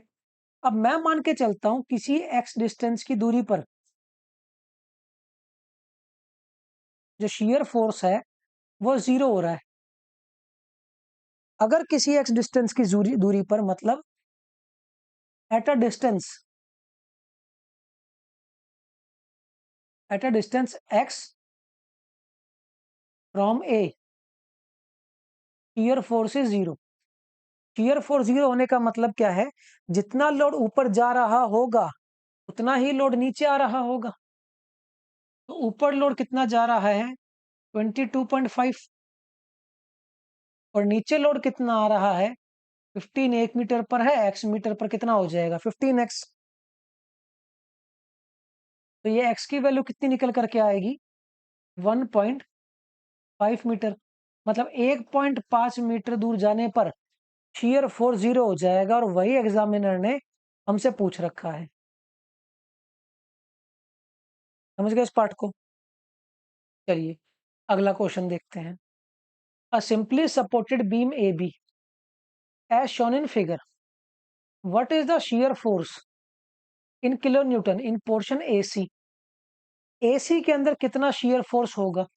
तो अगर मैं यहाँ पर रिएक्शन निकाल लूं तो क्या वही एसी के अंदर फोर्स आ जाएगा क्या?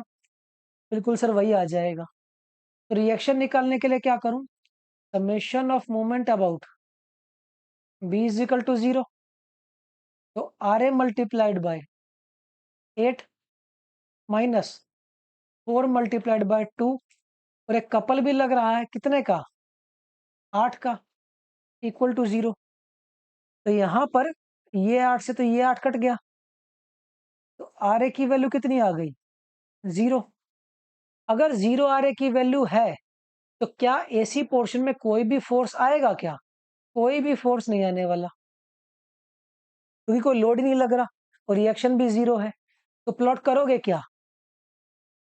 ठीक है, तो यहां पर सी की वैल्यू कितनी आ गई? सॉरी, ए और सी के बीच में शियर फोर्स कितना आ गया? 0। दैट मीन सी। देखने में ऐसा नहीं लगता कि 0 होगा, पर एक्चुअली में भैया वो 0 ही होगा, इस चीज को ध्यान रख लेना। हमने जो वैल्यू कैलकुलेट करी है उसी के हिसाब से आंसर आएगा। आप कहोगे सपोर्ट दे के रखा है, ये सपोर्ट दे रखा है सिर्फ रिजिडिटी के लिए, सिर्फ रिजिडिटी प्रोवाइड करने के लिए सपोर्ट दे रखा है हमने। चलिए अगला क्वेश्चन देखते हैं।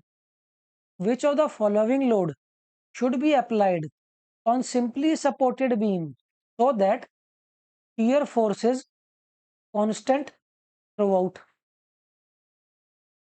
shear force constant हो। अब इसका केस तो हमने पढ़ रखा था ना, अभी तो पढ़ा था केस, यही तो केस था वो, जब इक्वल एंड अपोजिट कपल लगते थे।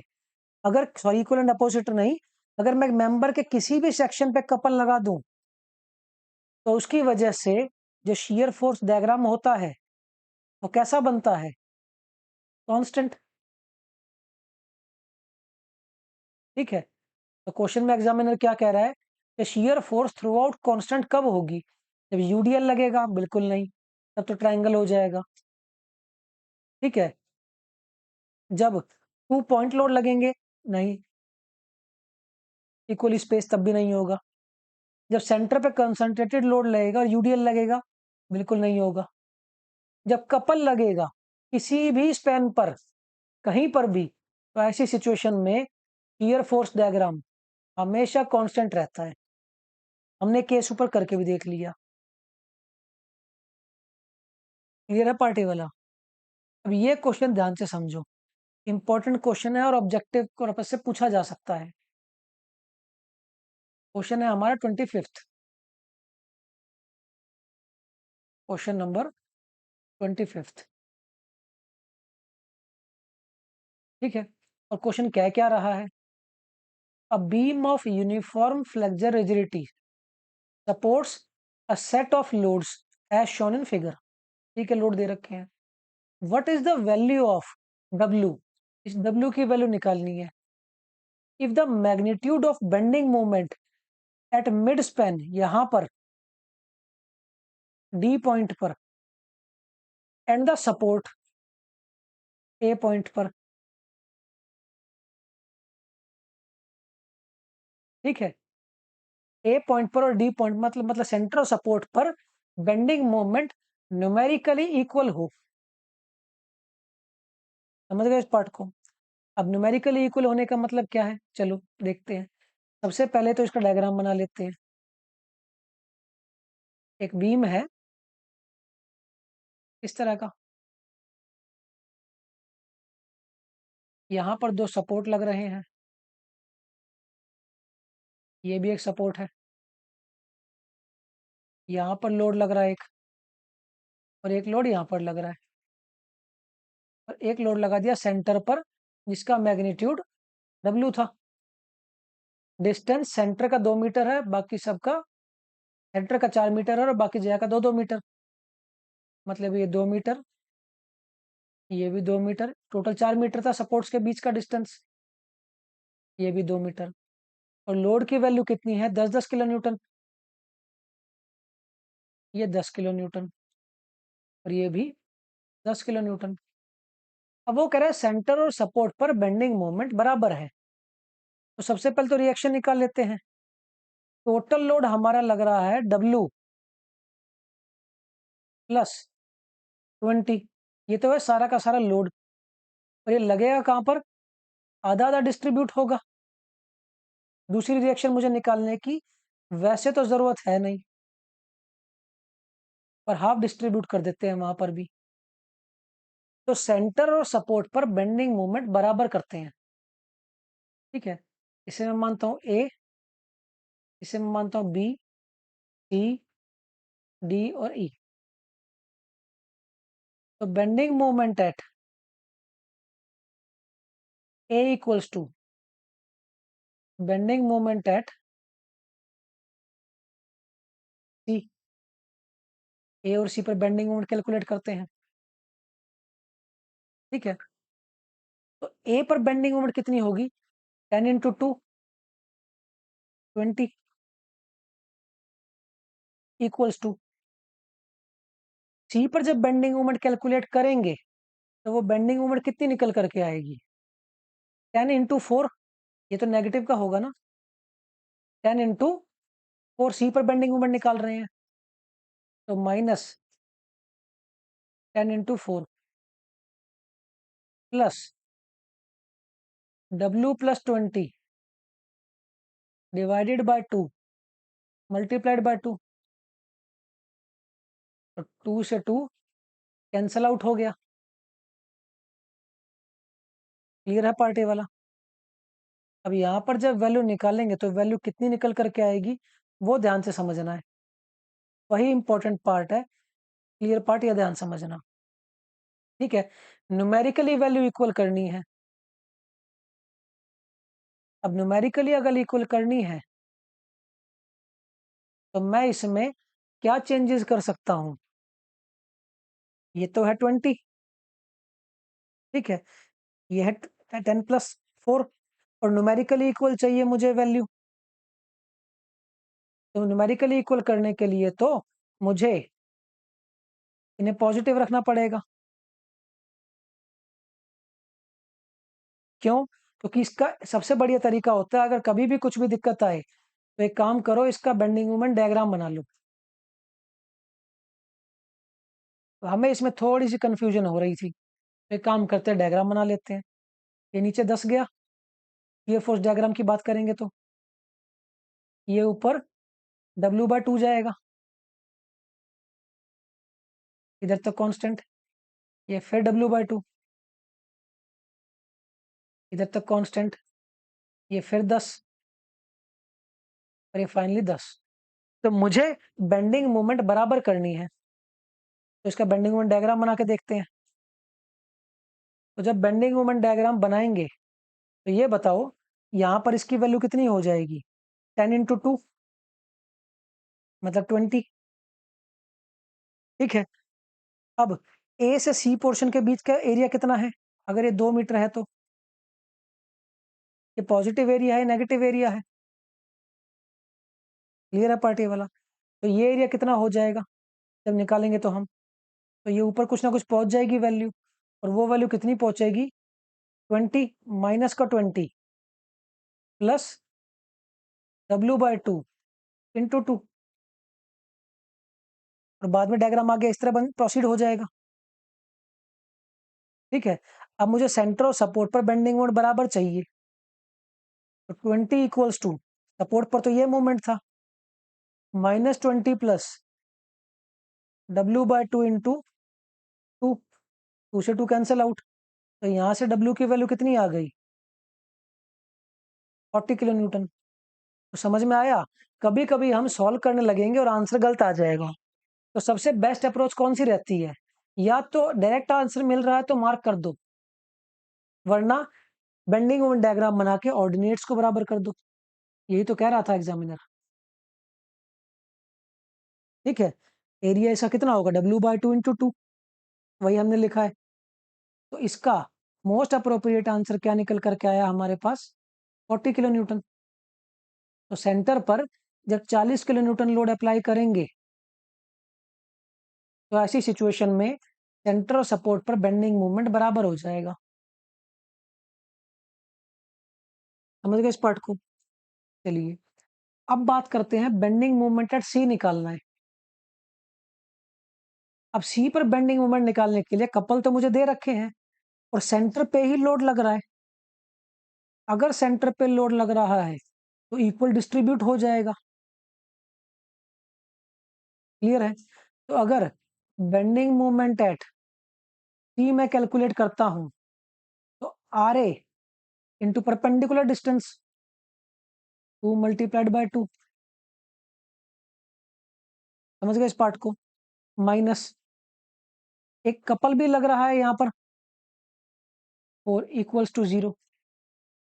अगर लेफ्ट साइड से राइट साइड से निकालेंगे तो वो भी यही से ऐसे ही आएगा। राइट साइड से कैलकुलेट करके देखो, 2 मल्टीप्लाइड बाय 2 कैसा? माइनस का, और फिर 4 किलो न्यूटन इक्वल टू 0। ये लेफ्ट से है और ये राइट साइड से, तो सी पॉइंट पर बेंडिंग मोमेंट कितना आ जाएगा हमारा? 0। समझ गए इस पार्ट को? चलिए अगले क्वेश्चन पर बढ़ते हैं। A cantilever beam is subjected to a point load against gravity at its free end. मतलब ये कोई कैंटिलीवर बीम है। अब इस क्वेश्चन को ध्यान से समझना। लोड अगेंस्ट ग्रेविटी मतलब लोड कहां पर लग रहा होगा? ऊपर की डायरेक्शन पे लग रहा होगा। अब जब ऊपर के डायरेक्शन पे लोड लगेगा, तो पॉइंट लोड की वजह से बेंडिंग मोमेंट डायग्राम लीनियर ही बनते हैं, तो ये वाला तो कैंसिल आउट हो जाएगा। बट पॉइंट लोड ऊपर की तरफ लग रहा है, तो इस पॉइंट लोड की वजह से मूवमेंट कैसा जनरेट होगा? इस टाइप का। और सपोर्ट पर रेजिस्टेंस कैसा आएगा? इस टाइप से, तभी तो स्ट्रक्चर स्टेबल रहेगा। तो ये मूवमेंट कैसा मूवमेंट होता है? ये मूवमेंट होता है सैगिंग बेंडिंग मूवमेंट। क्लियर है? अगर लोड ऊपर से लग रहा होता, ऐसा होता लोड, तो मूवमेंट इस टाइप का आता। इसे बोलते हैं हॉगिंग बेंडिंग मूवमेंट। तो हमें बोला है लोड अगेंस्ट द ग्रेविटी लग रहा है। क्वेश्चन बहुत टिपिकल है। ठीक है, लैंग्वेज लैंग्वेज में गलती करवा देगा वो। तो कैंटिलीवर बीम में हमेशा नेगेटिव बेंडिंग मूवमेंट जनरेट होते हैं। समझ गए? चलो, तो हमारा ऑप्शन कौन सा हो जाएगा? हमारा ऑप्शन हो जाएगा बी। चलिए अगले क्वेश्चन पर बढ़ते हैं। अगले क्वेश्चन पे एक शियर फोर्स डायग्राम दे रखा है, और हमें लोडिंग डायग्राम बताना है कौन सा होगा। तो जैसे जैसे चेंज हो रहा है वैसे वैसे बात करते हैं। सबसे पहले तो ए पॉइंट पर, अगर मैं ए से स्टार्ट कर रहा हूं, तो यहां से नीचे की तरफ डायग्राम बना है जो कि नेगेटिव साइड में है। बट ए पर रिएक्शन कैसी है, ऊपर की तरफ, नहीं हो सकता। बी ऑप्शन में फिर ऊपर की तरफ ए पर रिएक्शन है, वो भी नहीं हो सकता। सी पॉइंट पर, सी ऑप्शन में फिर ए पर ऊपर की तरफ रिएक्शन है, यही पॉसिबल नहीं है। डी ऑप्शन में ए पर जो लोड लग रहा है वो 12 किलो न्यूटन डाउनवर्ड लग रहा है, मतलब मुझे और कुछ देखने की जरूरत ही नहीं थी। ठीक है, मैं डायरेक्ट ऑप्शन डी मार्क करके आगे बढ़ता चलूंगा। और अब आप इतने परफेक्ट हो चुके हो कि ये सब चीजें कर सको। अगला क्वेश्चन देखते हैं। A simply supported beam is subjected to a couple at a section within its span. ठीक बात है, कहीं पर भी लग रहा है, वही फर्स्ट केस, इसी केस की बात हो रही है। ठीक है, shear force diagram of zero magnitude, गलत। Uniformly triangular varying bending moment diagram, गलत। यूनिफॉर्मली नहीं होता, क्यों? क्योंकि एक बार डिक्रीज कर रहा होगा, एक बार इंक्रीज कर रहा होगा, सडन जंप भी हो जाता है।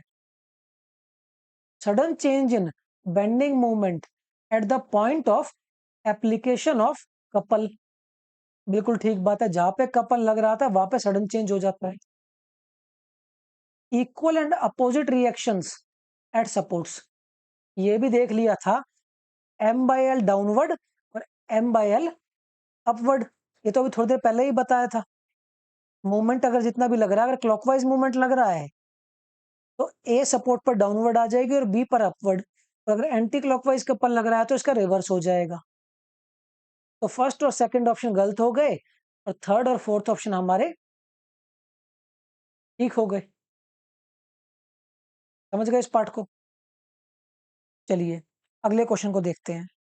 A beam of overall length L, अब ये कोई बीम है, इसकी ओवरऑल लेंथ जो है वो एल है। ठीक है, ये मैंने एल लेंथ बोल दी। With equal overhangs at both the sides, दोनों साइड्स पर इक्वल ओवरहैंग है, और ये ओवरऑल लेंथ थी एल। समझ गए? और अगर ओवरऑल लेंथ एल हो तो उसके बारे में तो हमें कंडीशन पता ही है, carries a uniformly distributed load, लो जी, यूनिफॉर्मली डिस्ट्रीब्यूटेड लोड लगा दिया over its entire length to have numerically equal bending moment at center of the beam and its supports, the distance between the support is, simple है, अभी तो निकाला था। ये होता है 0.207 L, ये वाला भी होता है 0.207 L, और सेंटर का होता है 0.586 L। ओवरऑल लेंथ में से माइनस कर दो तो ऑप्शन कौन सा हो जाएगा? अब इन्हीं क्वेश्चंस को, ऑप्शन सी हो जाएगा। इन्हीं क्वेश्चंस को अगर सॉल्व करने लगोगे, और ये सारे ऑब्जेक्टिव क्वेश्चन है, तो एग्जाम के अंदर इन्हीं दो चार क्वेश्चन में रह जाओगे और सारे क्वेश्चन छूट जाएंगे। ठीक है, चलिए अगला क्वेश्चन देखते हैं।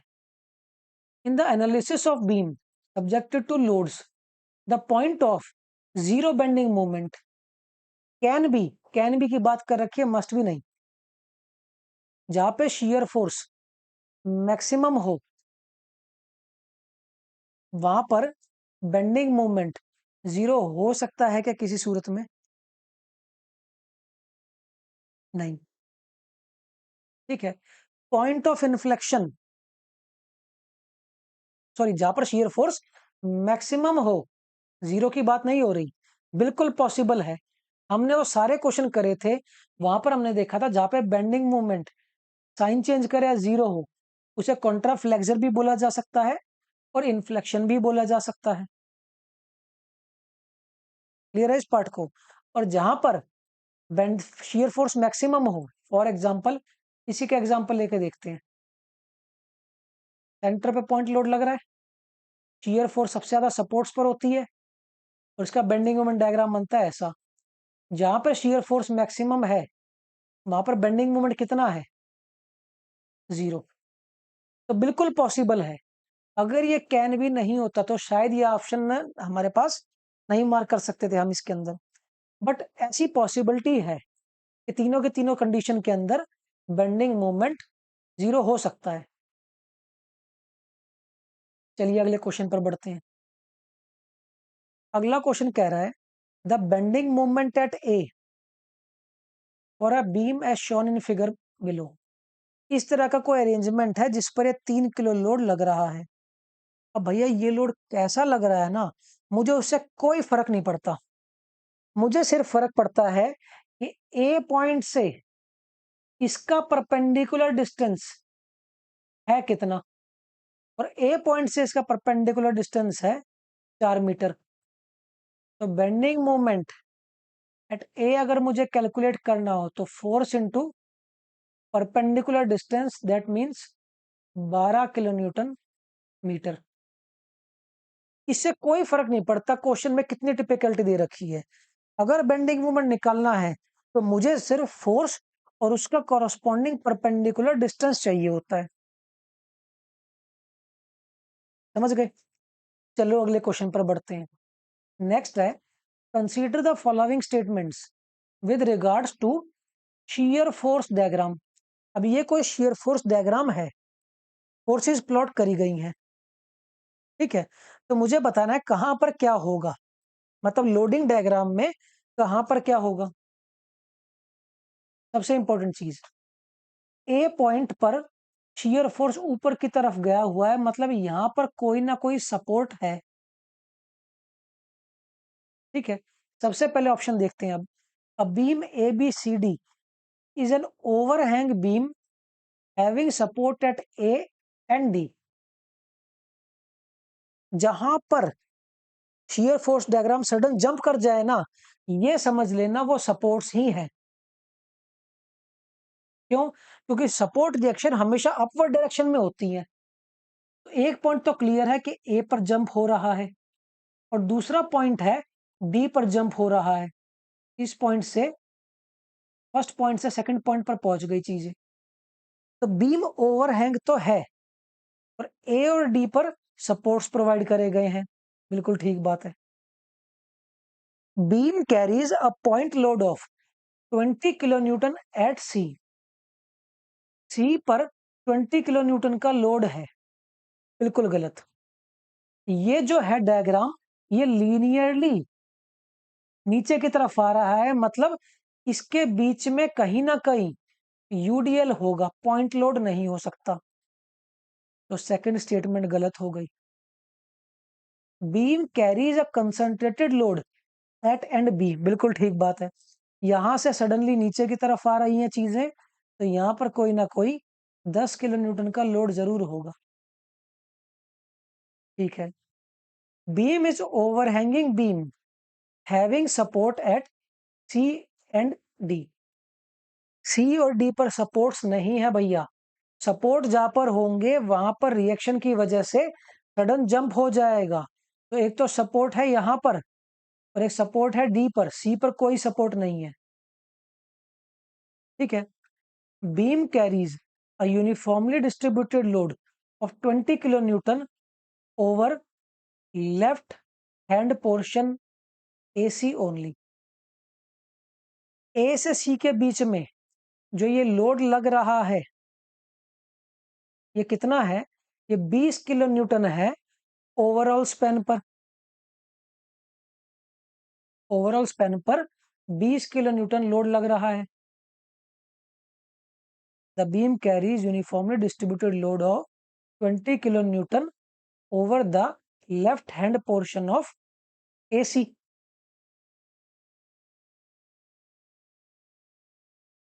समझ में आ रहा है ये वाला पार्ट कुछ? नहीं, इस पर दिक्कत है। Beam carries uniformly distributed load, UDL load तो लग रहा है, ठीक है। कितने मीटर स्पेन पर लग रहा है? 70 किलो न्यूटन लोड लग रहा है।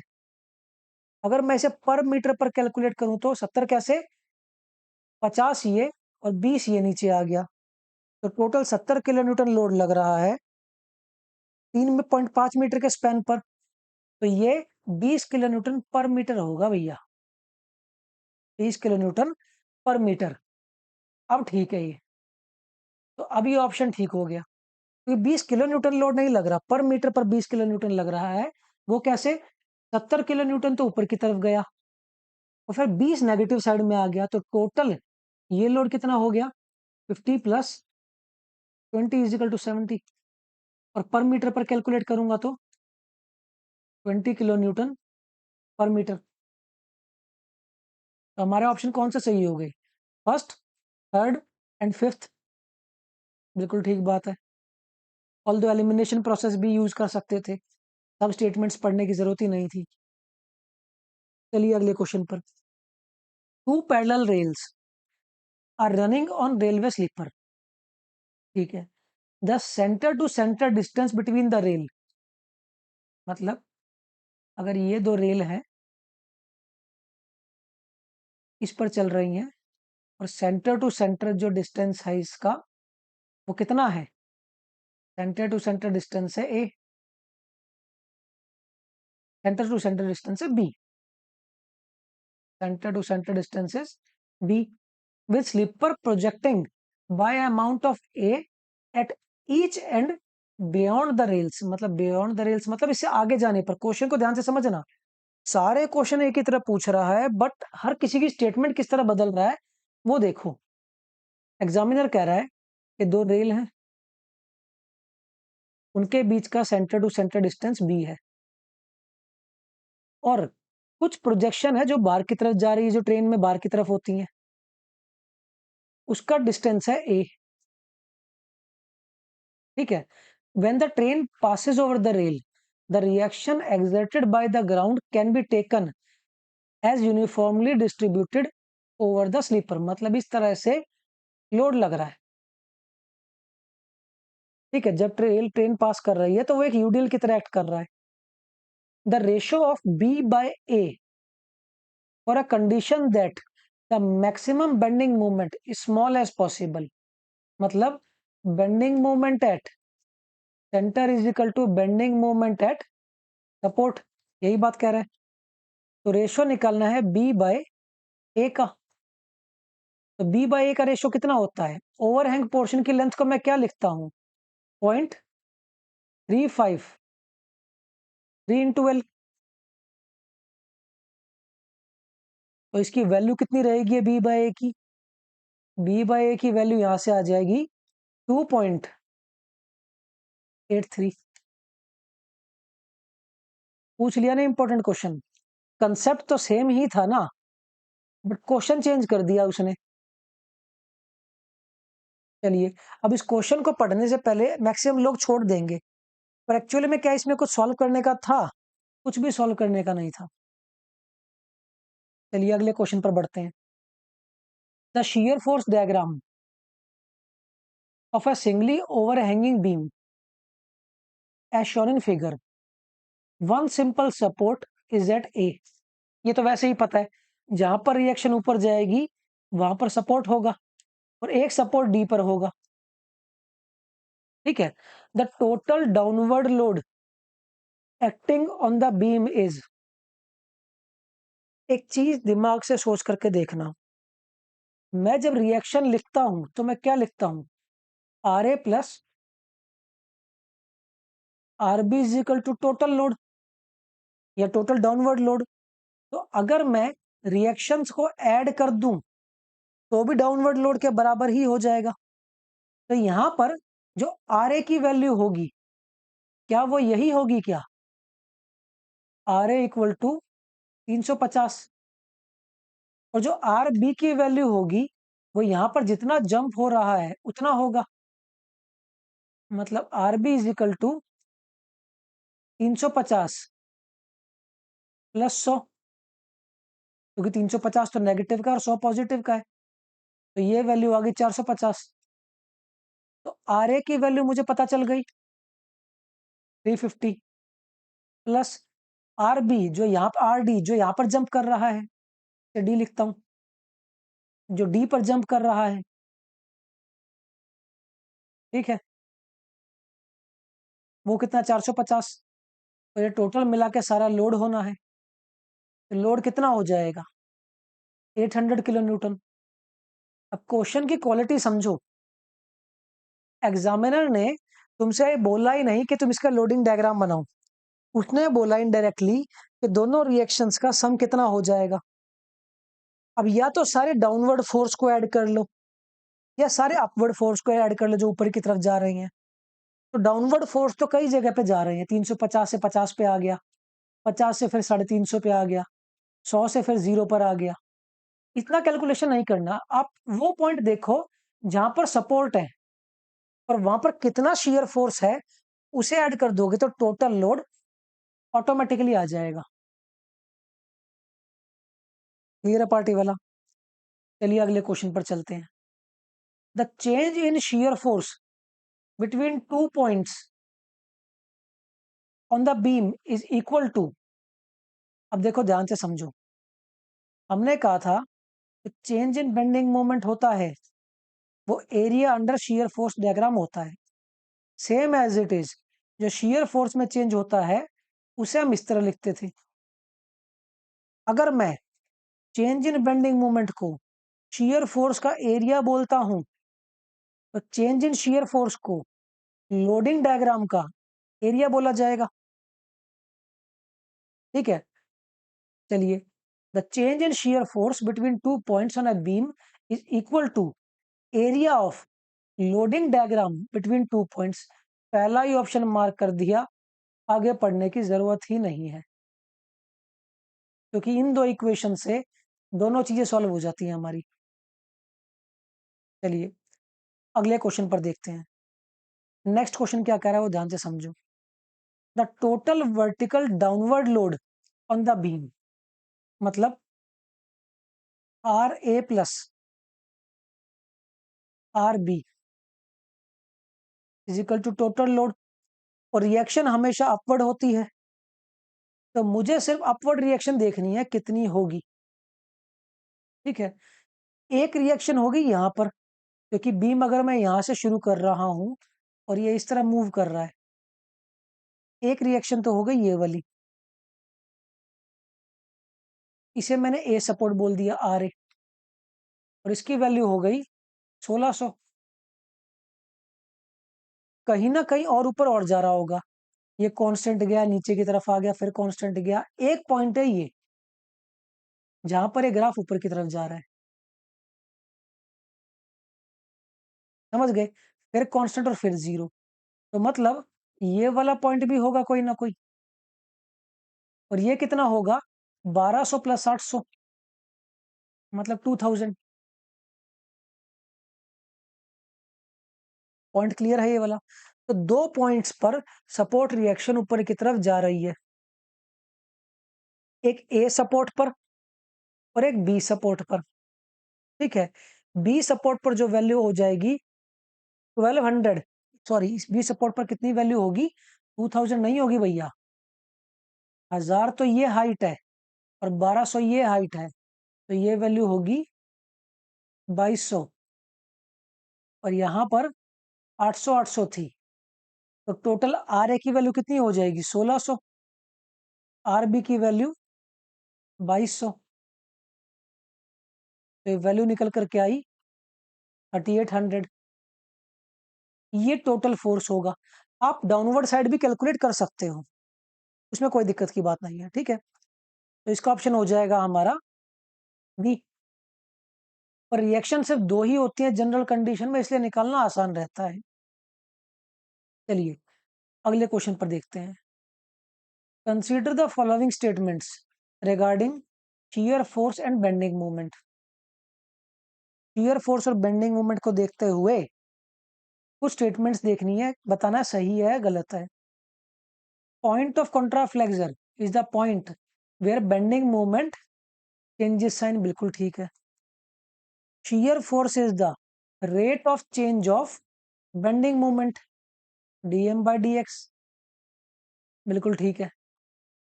और bending moment to be maximum और minimum shear force should changes the sign, doubt है? जरूरी नहीं है। अगला पॉइंट देखते हैं। Rate of change of loading is equals to shear force, गलत। हमारी तो इक्वेशन क्या होती है, dv by dx is equal to w। अब थर्ड पॉइंट पर देखते हैं, और bending moment to be maximum और मिनिमम, जहां पर बेंडिंग मोमेंट मैक्सिमम होगा या मिनिमम होगा, वहां पर शियर फोर्स साइन चेंज करेगा या जीरो होगा, एक ही बात है। तो हमारा कौन सा स्टेटमेंट गलत हो गया? सिर्फ वर्ड्स पर आप ना ड्रॉ लिख करके देख लो, पता चल जाएगा स्टेटमेंट सही कह रहा है गलत कह रहा है। तो इसका ऑप्शन हो गया डी। चलिए अगले क्वेश्चन पर बढ़ते हैं। नेक्स्ट क्वेश्चन हमारा है, a simply supported beam of 2 metre 9 metre span. एक सिंपली सपोर्टेड बीम है, इसे तो सॉल्व करना पड़ेगा। क्वेश्चन कौन सा हमारा? 39th। ठीक है, एक सिंपली सपोर्टेड बीम है, 9 मीटर का स्पैन है, तो इसे हिंज कर देते हैं यहाँ पर, और इसे भी हिंज कर देते हैं, और ये 9 मीटर का कोई स्पैन है। ठीक है, carries a point load of 30 kilo newton at 2 metre from the left support. Left support से 2 मीटर की दूरी पर 30 किलो न्यूटन का एक फोर्स लग रहा है, ये 2 मीटर। इसे मैं ए बोल देता हूँ, इसे मैं बी बोल देता हूँ। चलिए, if it also carries a UDL of 4 kilonewton per meter over 4 meter span from the right support। Right support से 4 मीटर की दूरी पर ये 4 मीटर स्पैन है। क्लियर है पार्टी वाला? और लोड कितना लग रहा है? 12 किलो न्यूटन पर मीटर। ये है 12 किलो न्यूटन पर मीटर, बिल्कुल ठीक बात है। What is the value of shear force at 5 metre from the left support? ये 2 मीटर का डिस्टेंस था, डिस्टेंस एक बार वेरीफाई कर लेते हैं, ये 2 मीटर का है और टोटल 9 मीटर है, तो चारों 2 6 और ये 3, ये 9 मीटर हो गया। तो एग्जामिनर कह रहा है कि ये बता दो लेफ्ट सपोर्ट से 5 मीटर की दूरी पर कितना शियर फोर्स होगा, मतलब यहां पर शियर फोर्स कितना होगा। तो सबसे पहले तो मुझे रिएक्शन कैलकुलेट करनी पड़ेगी, तो summation of moment about B is equal to 0, तो R A multiplied by 9 minus 30 multiplied by 7 minus 12 multiplied by 4, ये तो होगा टोटल लोड, और सारा लोड लगेगा सेंटर पर। क्लियर है? तो 12 मल्टीप्लाइड बाय 4 मल्टीप्लाइड बाय, तो ये तो हो गया 96 plus 30 multiplied by 7, 306 divided by 9, तो आर ए की वैल्यू यहां पर आ गई 34। मुझे और कुछ निकालने की जरूरत नहीं है। ठीक है, एग्जामिनर को ये नहीं दिखाना कि मैं कितना स्किल्ड हूं, मुझे सिर्फ सी पॉइंट पर शियर फोर्स कैलकुलेट करना है। अब सी पॉइंट पर शियर फोर्स होगा कितना? यहां पर वैल्यू है 34। मुझे बताओ सी पॉइंट तक पहुंचते पहुंचते ये 34 में कितने की कमी आ जाएगी? तो शियर फोर्स एट अगर सी निकालना है तो 34 गया ऊपर और 30 आया नीचे, तो सी पॉइंट पर कितना फोर्स बच गया? 4 किलो न्यूटन। तो हमारा ऑप्शन कितना हो जाएगा? हमारा ऑप्शन हो जाएगा D, that is 4 kilo Newton. समझ गए वाला पार्ट? चलिए अगले क्वेश्चन पर बढ़ते हैं। नेक्स्ट क्वेश्चन देखते हैं।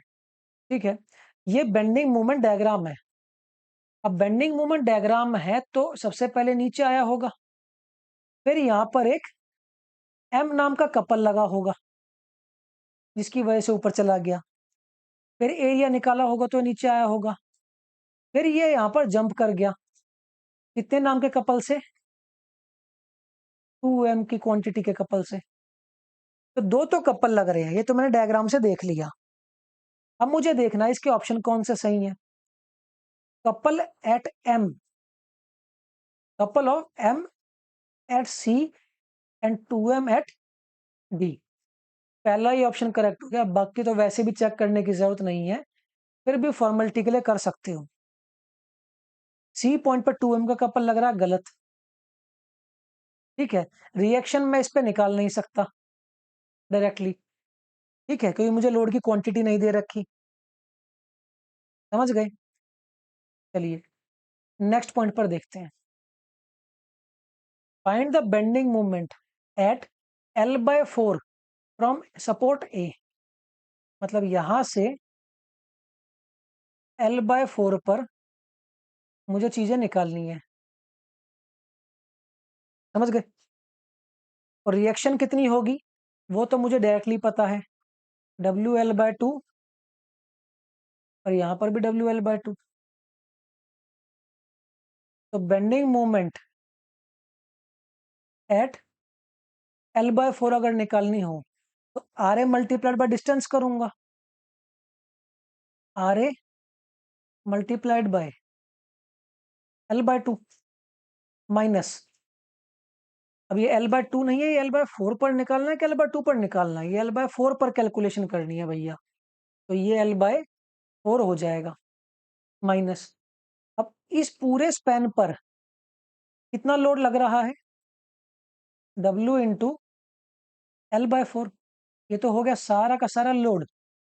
अब सारा लोड लगेगा कहां पर? L/4 के सेंटर पर, मतलब L/8 पर।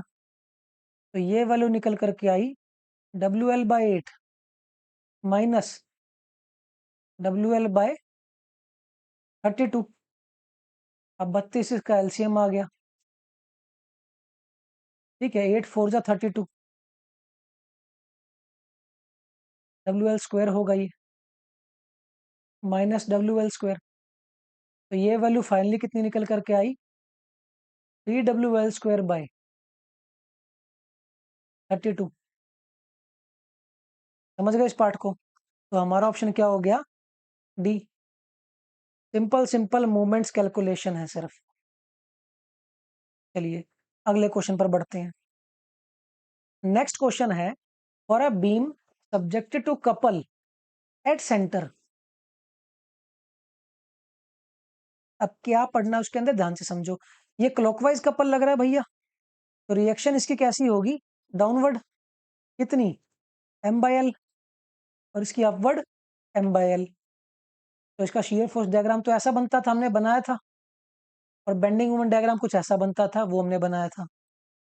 तो bending moment changes sign at C, shear force is unaltered at C. बिल्कुल ठीक है, कोई भी चेंज नहीं हो रहा शियर फोर्स के अंदर सी पॉइंट पर। तो मतलब दोनों के दोनों हमारी स्टेटमेंट करेक्ट है। चलिए अगले क्वेश्चन पर बढ़ते हैं। A cantilever beam of length 4 metre. एक कैंटिलीवर बीम है जिसकी लेंथ 4 मीटर है। चलिए देखते हैं इस क्वेश्चन को एक बार। क्वेश्चन है हमारा 43rd, 43rd। अब एक कैंटिलीवर बीम है इस टाइप का, ये एग्जामिनर ने बोला है। और क्या कह रहा है? लेंथ 4 मीटर है, तो ग्रेजुअली वेरिंग लोड है। लेंथ इसकी 4 मीटर है, और ये ए पॉइंट है, तो ये बी पॉइंट है। तो ग्रेजुअली वेरिंग लोड है 0 फ्री एंड पर, जो कि बी होगा, और 3 kilo newton per metre fixed and पर। मतलब इस टाइप का कोई लोड होगा। क्लियर है पार्टी वाला? तो यहाँ पर इस टाइप का कोई कंडीशन चल रही है। तो ये आ गया 3 किलो न्यूटन पर मीटर। अब एग्जामिनर क्या पूछ रहा है? वो कह रहा है calculate the magnitude of bending moment at A. अब ए पर बेंडिंग मोमेंट कैलकुलेट करनी है, और मैं चाहता हूं कि इस बेंडिंग मोमेंट को हम एक क्वेश्चन के थ्रू करें। हमने क्वेश्चन करा था, और उस क्वेश्चन में हमने अलग अलग सेक्शंस पढ़े थे कि सबका बेंडिंग मोमेंट कैसा होता है। ये वाला, इसमें जब ये यूवीएल लग रहा था तो बेंडिंग मोमेंट कितना होता था मैक्सिमम, WL²/6। अब इसी कंडीशन को यूज करना है हमें, ठीक है, ताकि ये चीजें याद रहें। सॉल्व तो हम कर लेंगे। अब बेंडिंग मोमेंट होगा WL²/6, ये होगा M एट A, अगर A सपोर्ट है तो, ठीक है। W की वैल्यू है 3, 4 मल्टीप्लाइड बाय 4 डिवाइड बाय 6।